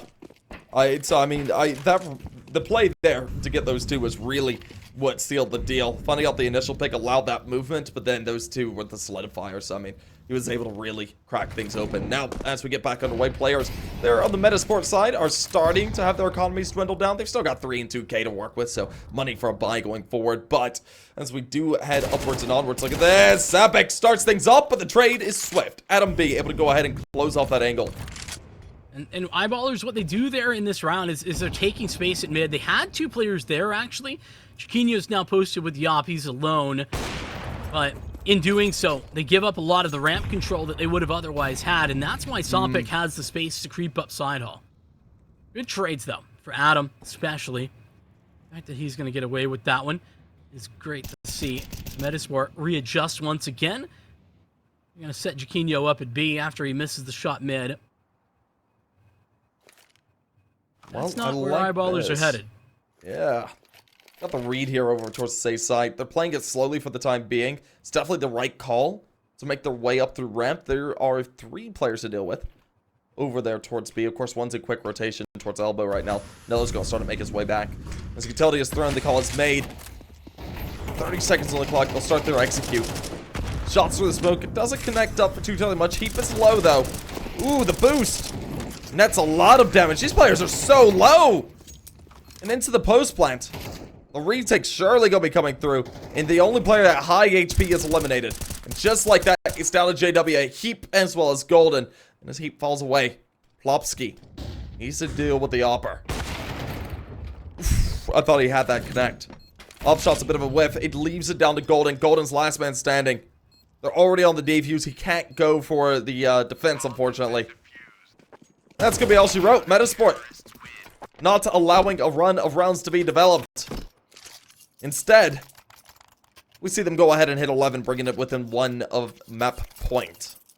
I love how well Adam B does his job. He knows what's at stake. He knows where the money's at, and he knows that Eyeballers are certainly not in a perfect position after just winning 1 round. He needs to, number 1, stay alive there from headshot. Doesn't need to go down, but he does still need to maintain control for the CT side, the back of the site, and he does both of those things beautifully. It's a ton of spam damage. His molly goes down, and he gets a ton of work done there. It's all just very well played from Adam, and I think that he deserves a lot of the credit in this round. Obviously, Plopsky cleans up a couple, but those are the low HP bars thanks to Adam understanding his assignment. Yeah, no, he certainly did. But as we get back underway, we do see Eyeballers on a bit of a force. They got themselves Galil in the server along with the Kalashnikovs. No op for JW, unfortunately. He's been performing so well with it, but just can't afford it up, nor carry it over. And as we get back underway, the rifles are out and the utility is thrown. Trying to go ahead and find that initial information that could be grabbed here early on. A little more of a standard round for Metizport. 2-1-2 off the rip. As they play a bit more passively with Chiquinho's op at mid still, but he's all the way into elevator. Too strong at B. And so that means that the A ramp push is really not defended until they're going to re-clear it. TTR just found it out. Whoa, and Adam B caught in transition. Nice nade. Ooh. Chunky. God. Was very chunky, you're right about that. No, it's 5-4. or 5v4. We do see eyeballers in the driver's seat. The trade does come through from Plopsky. Now, the utility usage coming through is a blessing and a curse, as they're able to go ahead and gain themselves quite a bit of space and find plant. ZTR, look at this. Do they know? No, they don't. He's able to go ahead, find out one for his time. Nillo's go for a frag as well, but of course it trades it down into a 2v2 with Heap and JW.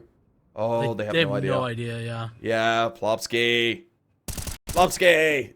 There's the kill. Finds out one, leaves it down to Heap. Heap tries to go for the revenge, but unfortunately no retribution to be had, as the defuse will be successful. And Metizport, they take another round their way, putting it up at map point. Another late round utility moment as well for Metizport. Heap is low HP there because the Molotov comes in to try and deny the plant. He does a great job of getting away with this, but yeah, I'll be honest. Metizport should have, or Eyeball should have known that ZTR was somewhere inside hall. I don't think they ever full cleared it. He just crept down into yellow and gets away with it. And so a little bit, and maybe Eyeballers were aware of it. They just didn't have the timing on getting it handled. Either way, JW won't have the AWP this round, and it's a lot more aggressive. The CT side, Metizport on ramp. This time they fight forward. So much damage. Snotbeck and JW are so low, but now as we start to get back into this, we'll see them make their way forward. Of course, we just see Metasports here in the driver's seat. This is looking to be the closer. It's a 3v5. I don't know what they're gonna be able to do. Ooh, Sapik. Oh, what? How? Maybe there was like a gun barrel? That had to have been it. Oh, that's brutal. I don't know how he would have spotted him. I think there had to have been a gun barrel poking through that smoke. That's incredible. He just flicked and found the kill there. Nicely done. It leaves all down to the final man. Pepsor, last man standing. Not much to be done here. Finds the kill, but no more than that. Chiquino there to close things. Metizport send us on into map number 3. Of course, coming up here in the next little bit, we will be looking at the third and final map looking to occur. Of course, that will be the map of Ancients coming there for the decider. And hopefully, we'll see both these teams give us a good showing onto it. Well, that is indeed coming up. Before we get there, though, we're going to get Why Not and get his opinion, his thoughts, his big brain. Like, individually was playing crazy good, and apparently we're getting ready to jump into this. So, Ancient, a final thought maybe from Why Not?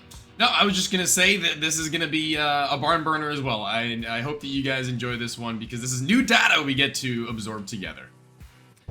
Alrighty, well, Doug, you're still down for Metizport? That was your pick, if I recall that was my initial pick. That was my initial pick, thinking that Metizport would go and do this in 2-0. Of course, that wasn't the case, as we did see map 1 go the way of Eyeballers 13-9. They're on Inferno, of course. Vertigo going 13-7 the way of Metasports, and now we're into Ancients. Of course, this final map of the series is going to be the decider, and we gotta look to see what the CT side of Metizport gonna be able to do. Just starting things off, we'll see the shots sing on through with Pepzor able to find out the first. ZTR called on out, leaves it down to a 4v4, and as more shots start to sing through, we see Nillo tagged down rather low as well. He's able to find himself a bit of a frag, but doesn't want to overfight that angle, and I can't really blame him for it. Yeah, especially now when he's getting tagged down like that. One of the things that I was really keen on that Why Not talked about that I didn't actually pick up on myself is that, yeah, Nillo has been, like, incredibly CT-sided. You know, coming up with some incredible big moments on the CT side, but, I mean, sort of missing on Inferno's T side, and I would say on the T side of Vertigo. Plopsky will be the one to find his way through back into cave. I like that. Checking things out. He'll stick around, though. It's a good setup. No. It's a great setup. He's able to go ahead and find out one, of course. Chiquinho did find out a frag in the midst of that, leaving Golden to go ahead and get an elimination. He's the last man standing, though. Oi! Good couple of shots there. Double dink. Able to close things out on the one player, but of course, we do see a player to swing through and finish them off. Metizport do finish things up and put themselves up 1, and oh, a good luck for them, but now we gotta look to see how much farther they're able to take it. Will they be able to go ahead and get the streak going, since there wasn't a plant here for Eyeballers there in that previous round? We're gonna be lucky at them most likely to save. We should see round 3 rifle round look to come up, but it'll be interesting to see what Metizport do ultimately decide to play into. This was a real nice recovery from Metizport, that pistol round. Remember, Pepsor picks up the opening frag, and they take mid control as well, almost immediately to Eyeballers. All of that is typically a problem, but Lobsky just finds so much fertile ground there, re-clearing cave, getting back on the site, not being traded. All of those things really helping Metizport out in their endeavor to bring that one back. So, it's nice to see. And by the way, nice. Golden is a guy that has been, like, every time I've watched Golden on Ancient in this Eyeballers team, he's actually been popping off. Okay. So I suppose that'll be something to look forward to once we get into the rifles, of course.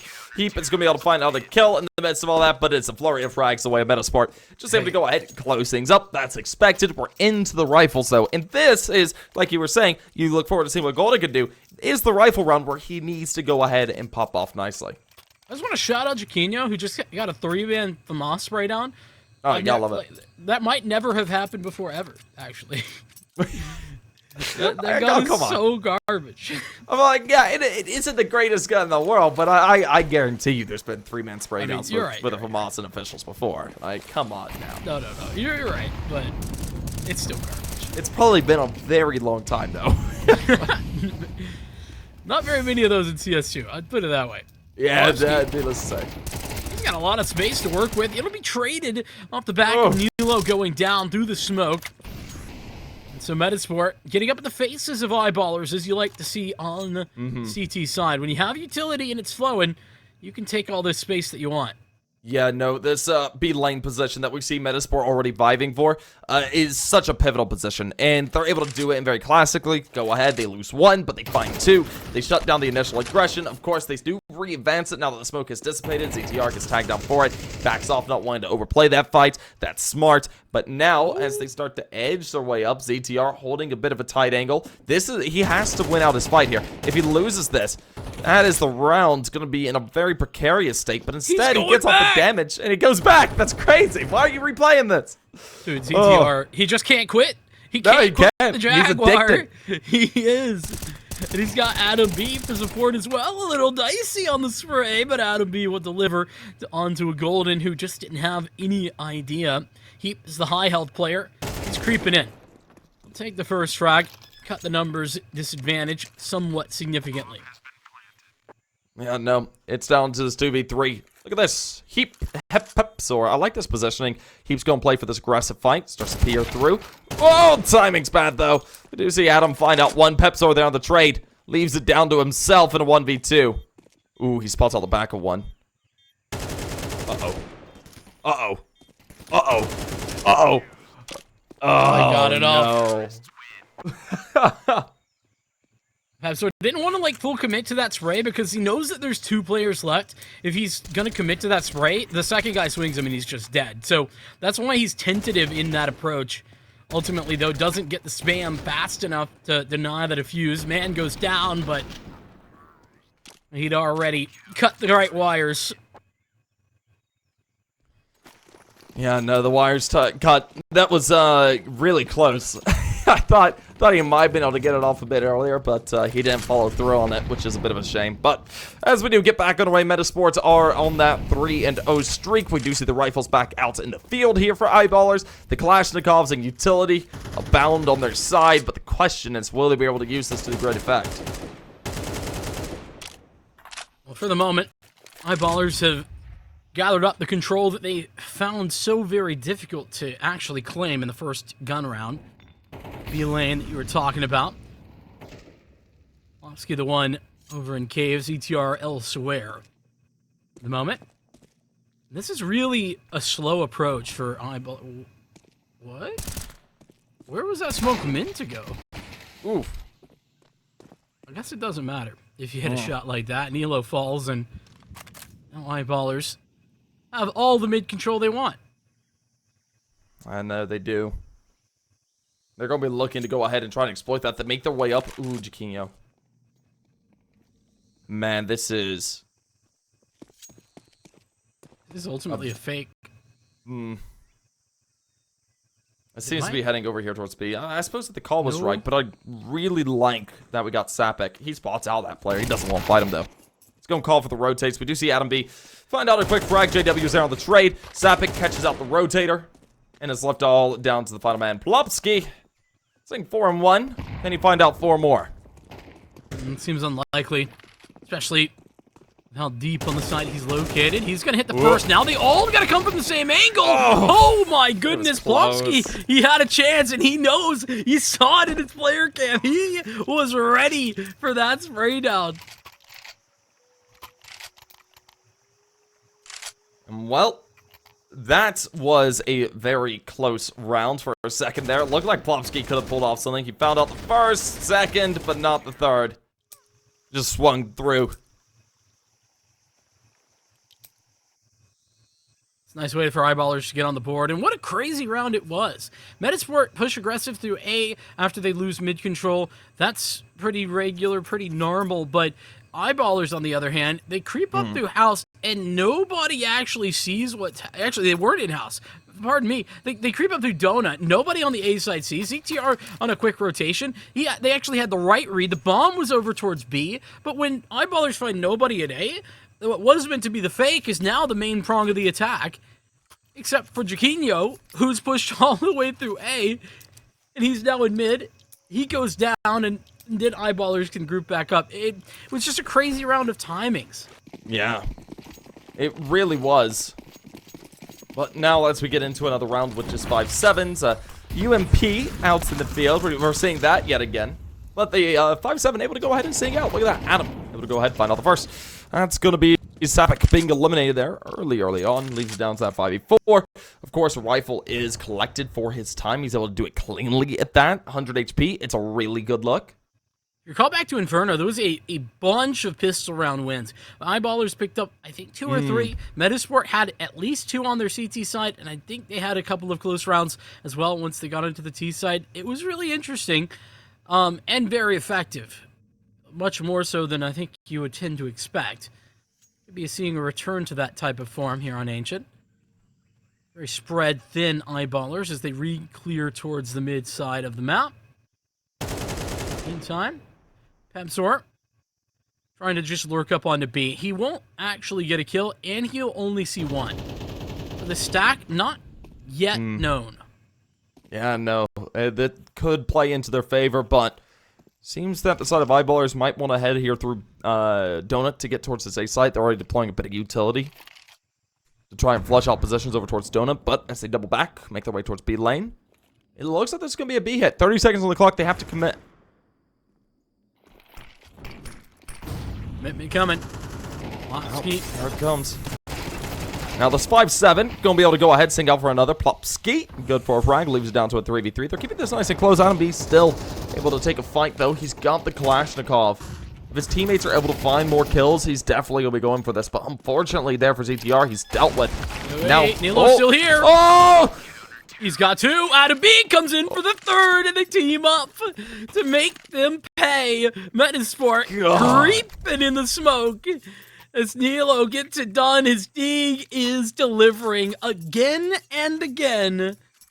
I told you. My God. 5-7s, the Deagles, they can make the work get done just fine for Metizport.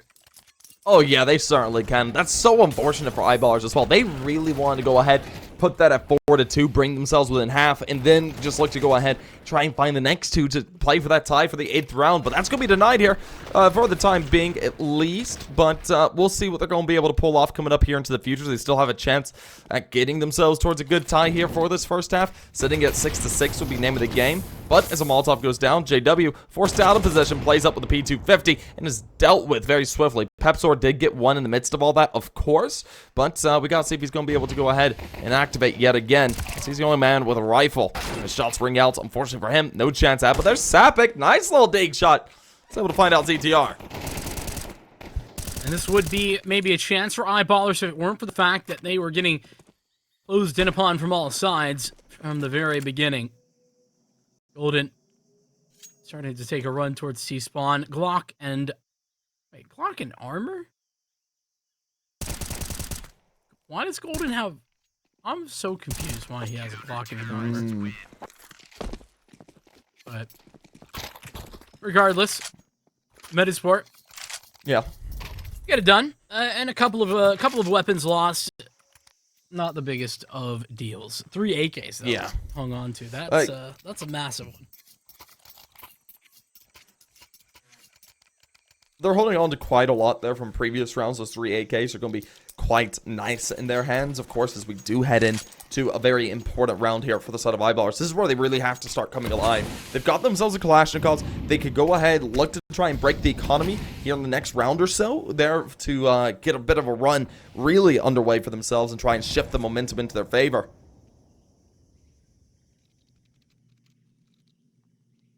Double setup, though, for Metizport. This is a good wrinkle to throw in. Not going to be expected every time. You get the one-man close, but, oh, nicely traded by Heap. He's done a wonderful job of dismantling the setup for Metizport. And B is going to get back in here, but it's not a commitment. Eyeballers were just clearing out A main. They weren't making an A play. Well, they start to edge their way around. It looks like with this advantage the Eyeballers have, they got to look to try and exploit it.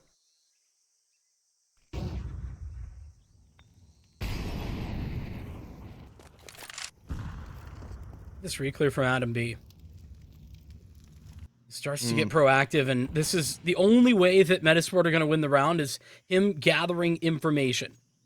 He's going to hear a lot of stomping over in Donut as well as the push towards A actually coming through, but information gained. Both of the CTs remaining on B will get the rotate in, and now Adam B can activate. Off the back of the flashbang. Nobody looking his way. He'll get 3. Lines them all up. ZTR steals one away. It's Pepsor with his HE to try to even the odds for JW's 1v2 chance. They don't expect him to be on this flank, but he's holding. ZTR stealing the bomb. Oh, he gets it all the way through. JW might have the frags, but the round, it disappears right in front of his eyes. Oh, man. What a round to behold. A couple of really good plays there. Of course, JW about was able to salvage it, but unfortunately, it falls all apart, as you were saying. But now, as we sit 6-1, we do see that 6th round marker being hit. We're going to be looking to see how much farther they can push it. Could be looking towards 7 and 8 as well, but we're going to be looking to see if Eyeballers could be able to try maybe make that push back. This rifle round was a pivotal one for them to try and pull off, but as they weren't able to do so, this is where we do see Metizport really gaining a lot of control here of the rest of this series if they're not too careful. The fact that that like Eyeballers have the man advantage in this in that round, and they don't win it is just really painful for them. Real hit to the momentum, to their mental, honestly. B-site hit. Eyeballers, essentially just a standard exec, but they get onto the site. Gotta clear out cave. They'll try to, and CTR goes 1 for 1. Goes 1 for 1 in that situation, but of course, as we leave it down into this 3v4, the advantage going the way of Eyeballers here for the post plant. I'm sure that Metizport don't play for this retake. They want to keep this streak alive. That shots ring out. That op shot was incredibly close. Just a little bit off, though. Still going for it.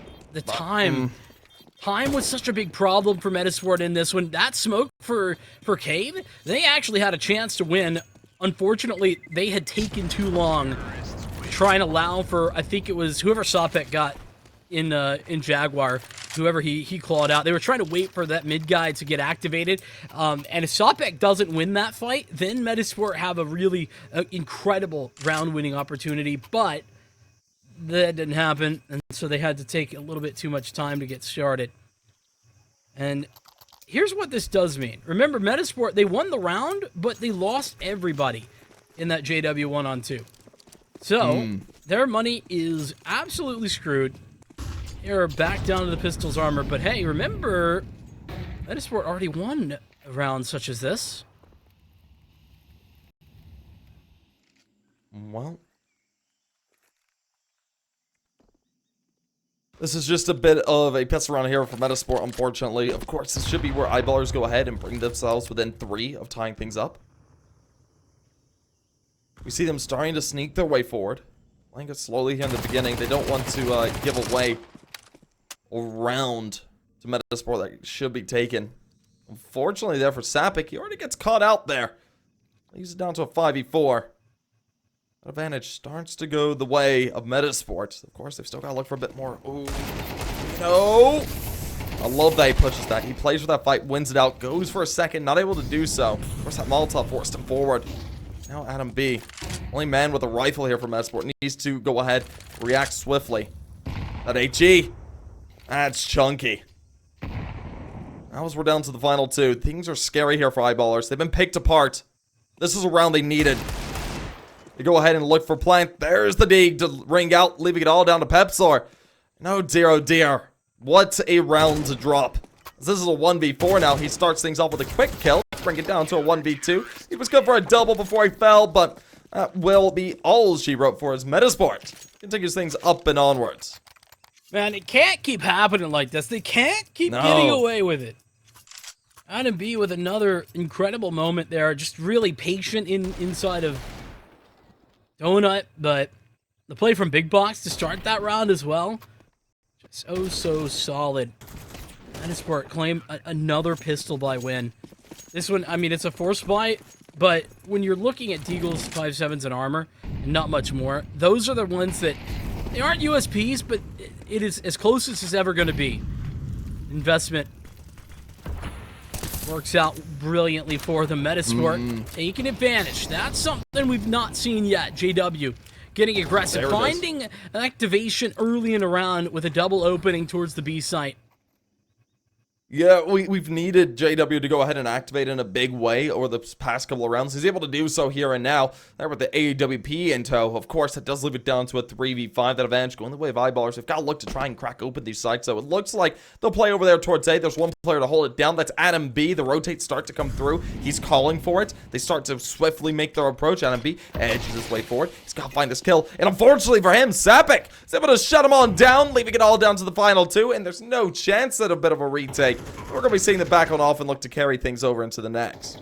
Nicely done. Eyeballers, they needed this one big time, especially after losing the pistol round previously. If you let Metizport continue to build off of that, loss here would be forcing probably a bit of an eco. Depends on the bomb plant, I guess, but still, a strong handle of this round from Eyeballers. It all starts with JW, though, and he's going to close it out as well, maybe for two more.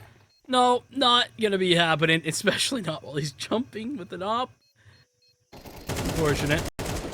But it will be all 5 Metizport players to go down. And Eyeballers, now it's their chance to claw back into the game.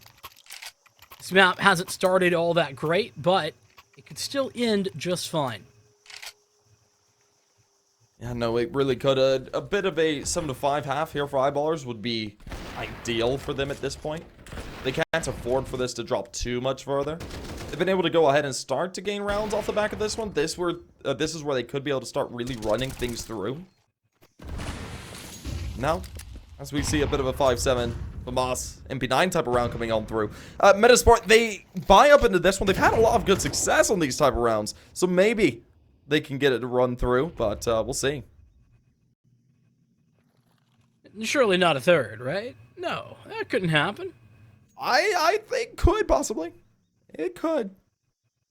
This is a 4-man stack at the B site, so off the rip, Eyeballers playing very passively this round. They aren't fighting for B control, but they have seen the lack of utility in that area, so they won't be too concerned.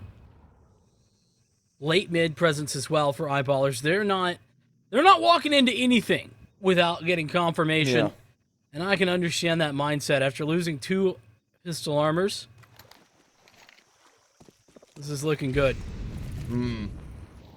Well, time is limited. We see them having to make this move. So far, they're playing over here towards this B side. They have control of B lane, control of mid. So, I mean, they have a couple of avenues of attack when it comes down to it. Well, let's go ahead and play for this boost, JW. Ooh, comes down on timing here. Does he hit this shot? Ooh, there we go. Okay, ZTR, he gets a bit of info, backs off quickly. Smoke gets dropped. That's going to stall things out. That's what Metizport needs. This is huge. Stalled out. The kills are found. Look at that. Pepsor does get a kill. And we do see them advancing forward. But man, they're being slaughtered. It's happening again. JW all alone. 20 HP. That's it. That's the round. Oh, what a devastating loss. It's 3 rounds in 1 half. the Metizport have won on 5-7s, Deagles, and that's it. I mean, there was an MP9 there and a FAMAS. The MP9 just gets the one. But, man, it's tough because Eyeballers essentially just... it's not a gamble they're making, but they just choose the wrong bomb site. Metizport are stacked on B. They've got a great setup here. Doubled up in Cave. Poor Golden had no chance. He was dead for sure. And they have to go through a smoke because the Jiggle comes through on the... I don't even know who it was. Whoever was close on ramp, Jiggles gets the information and drops a smoke at 30 seconds. Eyeballers have to commit. There's no time to go elsewhere. Yeah, I mean, that is a rather rough way to go about it here for Eyeballers. They played it nice and slow. They were waiting for information, seeing if they could pull anyone forward. But as time limited, like you were saying, they had to commit. They had to make that push. And as they committed towards B site, it was the wrong answer. A smoke dropped immediately after a couple of shots being fired off, stalled things out a little bit further. Player pushing up to go through Cave, caught out by the two pinching that position. And then we just see them all fall away as these players start to flood the site. And that's the 8th there for Metizport. They set themselves in a very comfortable position. I mean, we could see 9-3 here if Eyeballers aren't too careful. They have the rifles to use again, but now they're up against a fully rifled up Metizport as well. I mean, at this point, it's been equally effective for Metizport. Rifles or pistols, it don't matter. Locked out. More Eyeballers at the beginning of this round from B. They're going to take a fight. That smoke. Actually, Pepsor not even committing. Metizport commanding a lot of space at B without very many bodies. And look at this. They've got to push as well up through a main. I think that's Adam B. Walked up and has full control of main. Well, they have full control of it here for the time being. We'll see if they're able to exploit it.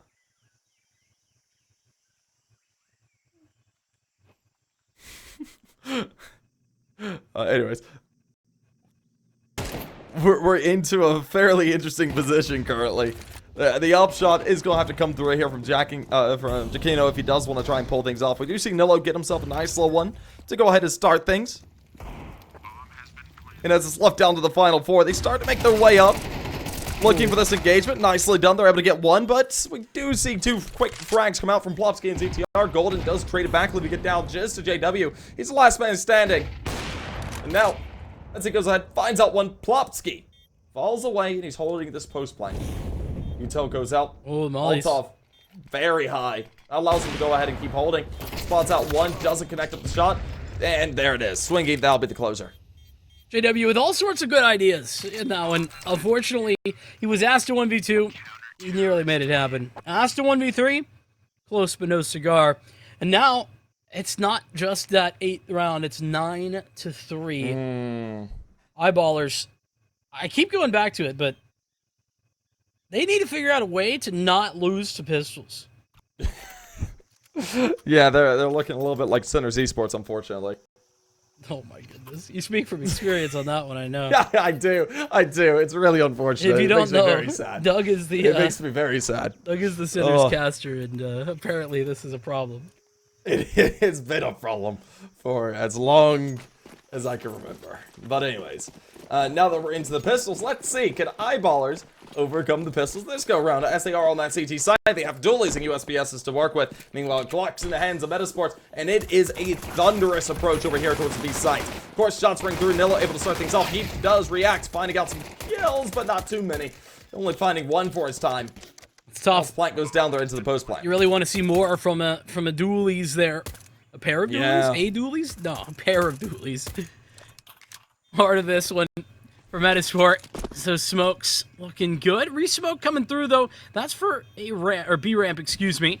This is a good setup for Metizport on Cave. They've got to go. Eyeballers, do they have a kit? Is there a kit down? I don't know. They'll tap on it, but there's a Molotov coming through.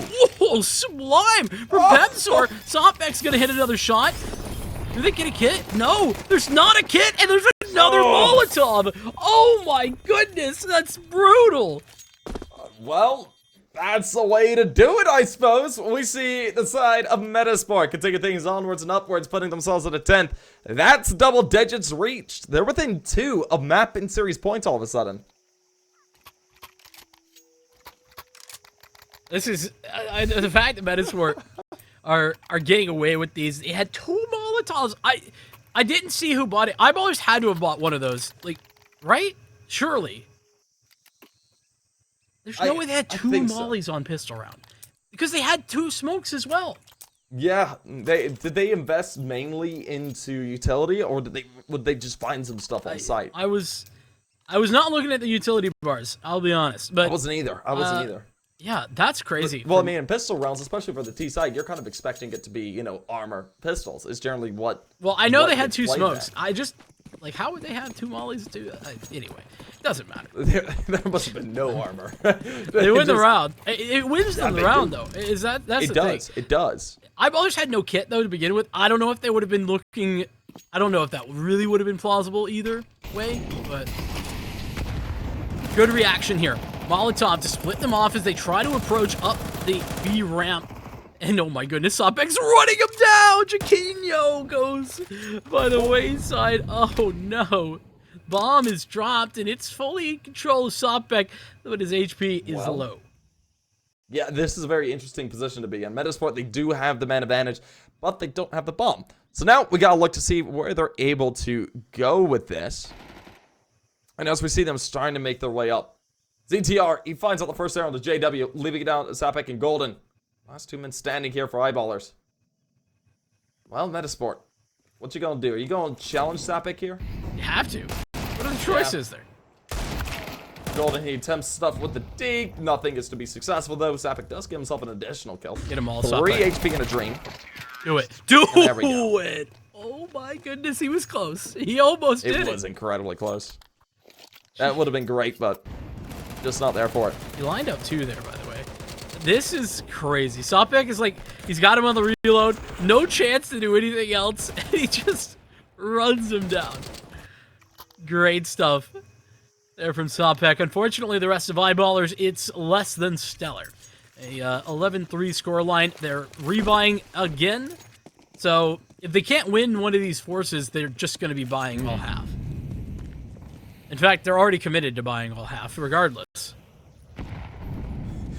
Yeah, no, they are committed into it, and Eyeballers are going to look to see if there's the success that could be replicated here on the CT side that Metizport had on the pistols. We'll see if they're able to do it. If they're able to pull it off, that's where they could go ahead and start to really bring things back. If they can make these eco rounds work. They've got an A1S, they've got a UMP, but of course the 5.7s and Deagles are going to be really these heavy hitters that have to perform. And unfortunately, as Pepsor close ahead, tries to take the fight, he loses immediately. Sapek gets forced off by Flash, but takes the first engagement, and is good for 2. That's exactly what you want to see. Puts it down into a 3-4. Molotovs go down to flush them out of position. It works to great effect with Sapek down to 3 HP. His plank goes through. Ooh! It about gets denied, but now it's all into the hands of Adam B. He's not got the HP to work with either. JW. Last bullet just about. He'll get it through the smoke. And yeah, what a round. I mean, what a moment as well, just for Sopek on the edge of the site, or on the edge of the smoke, able to grab frags and fall back away. It's all looked phenomenal there for Eyeballers. They finally get some of that CT forced by pistol love that Metizport's been putting together. This was that double from Sopek. Absolutely phenomenal. And that allows so much space for Eyeballers to just be creeping through. Also love that JW's not giving away his position there until he's needed. So, yeah. It's Metizport on the back foot for the first time this half. It does, certainly here. Well, as we see a bit of a Tech 9 type of rounds coming through. Metizports?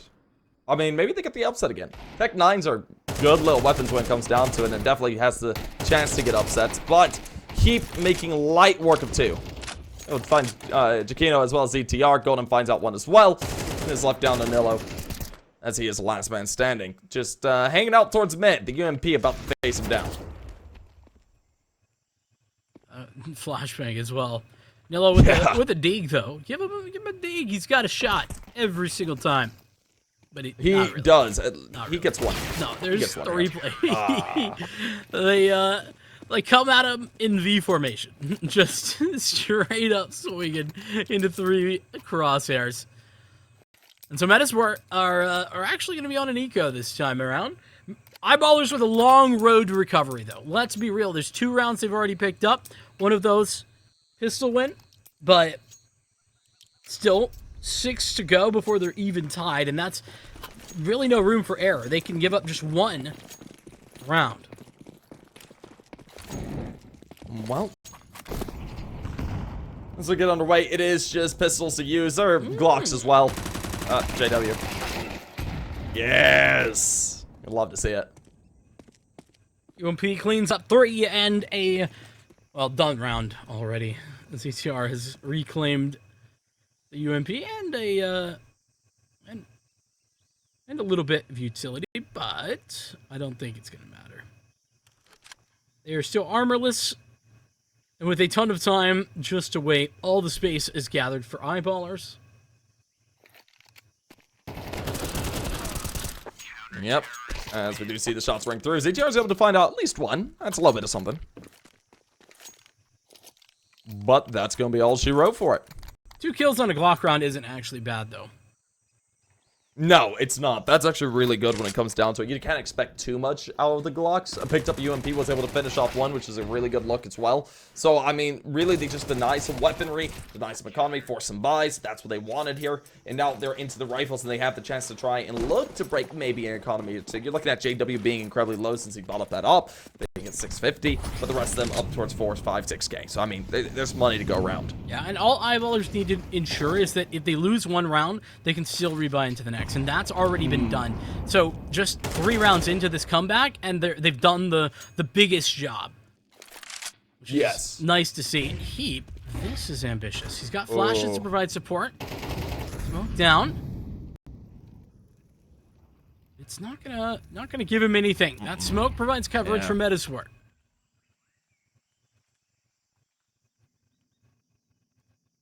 Well, as we get on the way to Kino. Ooh, that's a close shot. Gets tagged down, though.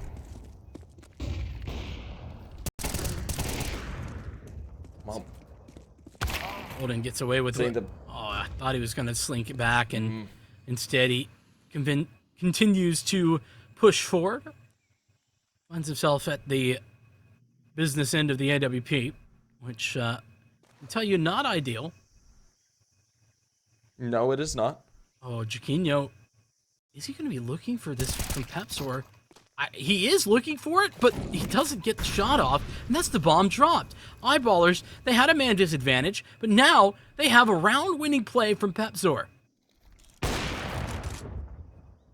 Well, JW there for a kill as well, finds out ZTR. We do see Nillo find out a frag, and we're back down into a 2v2 situation. JW, way up. he's been told. Yeah, well aware. Man, Adam, bomb out. Knife, oh my goodness. Ah! That's unfortunate. That was. Sopek is wild for going for that. You wanted a knife kill. No need for it. Man, you're down like 5 rounds. Let's keep it reasonable. But yeah, look at this from JW. Just slowly re-clearing this B side of the map. And beyond that, the fact that Pepsor, again, the re-clear of A main makes a ton of sense. And he gets the bomb. It was the best player he could have been finding. Not only the op, but the bomb carrier. Yeah. Well, as we get back underway, we see them starting to edge their way up. Look at this. Adam, this is that was a very cheeky move. I love the attempt. Just not there for it, though. Of course, we'll see a couple of frags come through. Nillo able to get up 1. ZTR close at hand, tries to find out 1 as well. And it's all into the hands of Nillo. He's got a Kalashnikov, but no life to live. Like a ton of damage did the entirety of Metizport trying to get out mid there. In fact, Adam B nearly lost his life stepping in the edge of a Molotov. So, wasn't ideal to begin with. Again, eyeballers making this comeback happen, and the longer that it goes, the more I'm feeling like Metizport have lost a little bit of touch. This is their chance, though, to bring it back. They had, again, just want to reiterate, a man advantage on that round that they lost. It was just thanks to Pepsor pushing up through A main and catching Jaquinho and dropping the bomb. It turned it around. So Metizport, on their gun rounds, have still been very effective.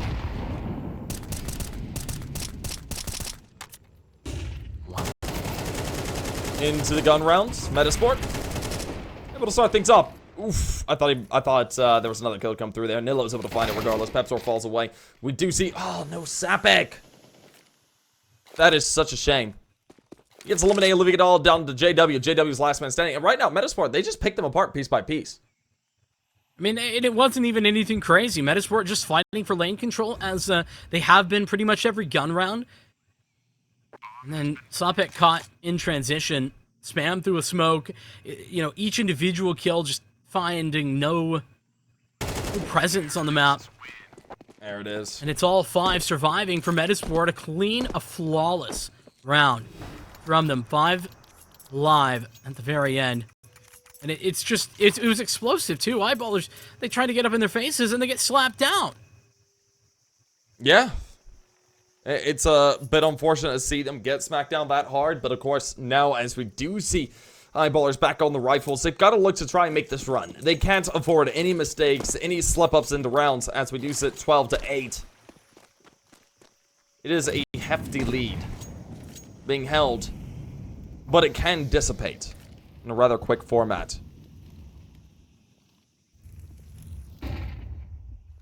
Remember though, this game 9-3 at the halftime. Ballers have already made a significant comeback into this one. They just need 4 more in addition to the 5 they've already picked up. So job already halfway done. Like you said, there is no longer any room for error. Yeah, no, there's really not. It's a bit of util placed out, trying to force players out positions, trying to find them out. Nothing to be caught just yet. Of course, we see some people retreating back, not necessarily wanting to overfight these positions. Of course, Nilo here in the red room, someone to be scared. It's JW. Edges out the first. Pepsor spams away through the smoke looking for one, and Nilo, he's good for one, but this re-swing coming out of Heap is there to close it. I don't know about Plopsky, though. You might find some very nice timing. Indeed, he will. Catches Heap.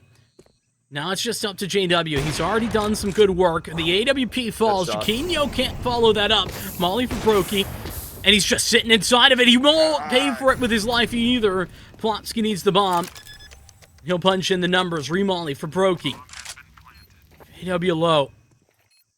And he's just ticked again inside of that Molly.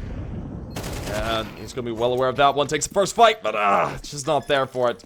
Bit upset off of that one. He thought he could find out the closing rounds. Instead, we see Eyeballers continue it onwards. It's going to be a 9th round for themselves. Bringing it closer and closer together. Now, he's just going to look for just a few more to make this work. That was another round that Metizport really had a big advantage in. Obviously, never dealing with JW is a problem, but this second push up through house for Plopsky works brilliantly, and they even get the kill out in Donut. Yeah. But JW really heads up play. He just sits in the molly, waits him out. And it's a risky play. He's playing a dangerous game with his life on the line, but it's one that pays off big time.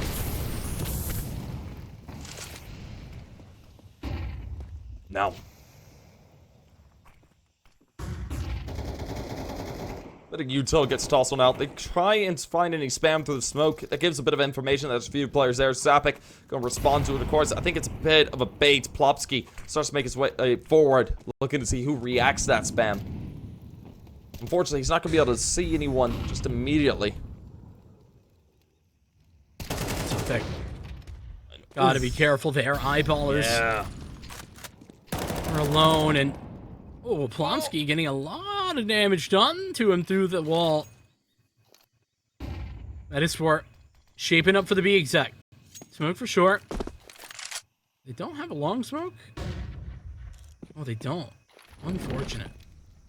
And so because of that, they're going to host Jaquinho up. They have a Molotov to try and force out the one player there, but again, that's not effective. Golden can just sit behind it.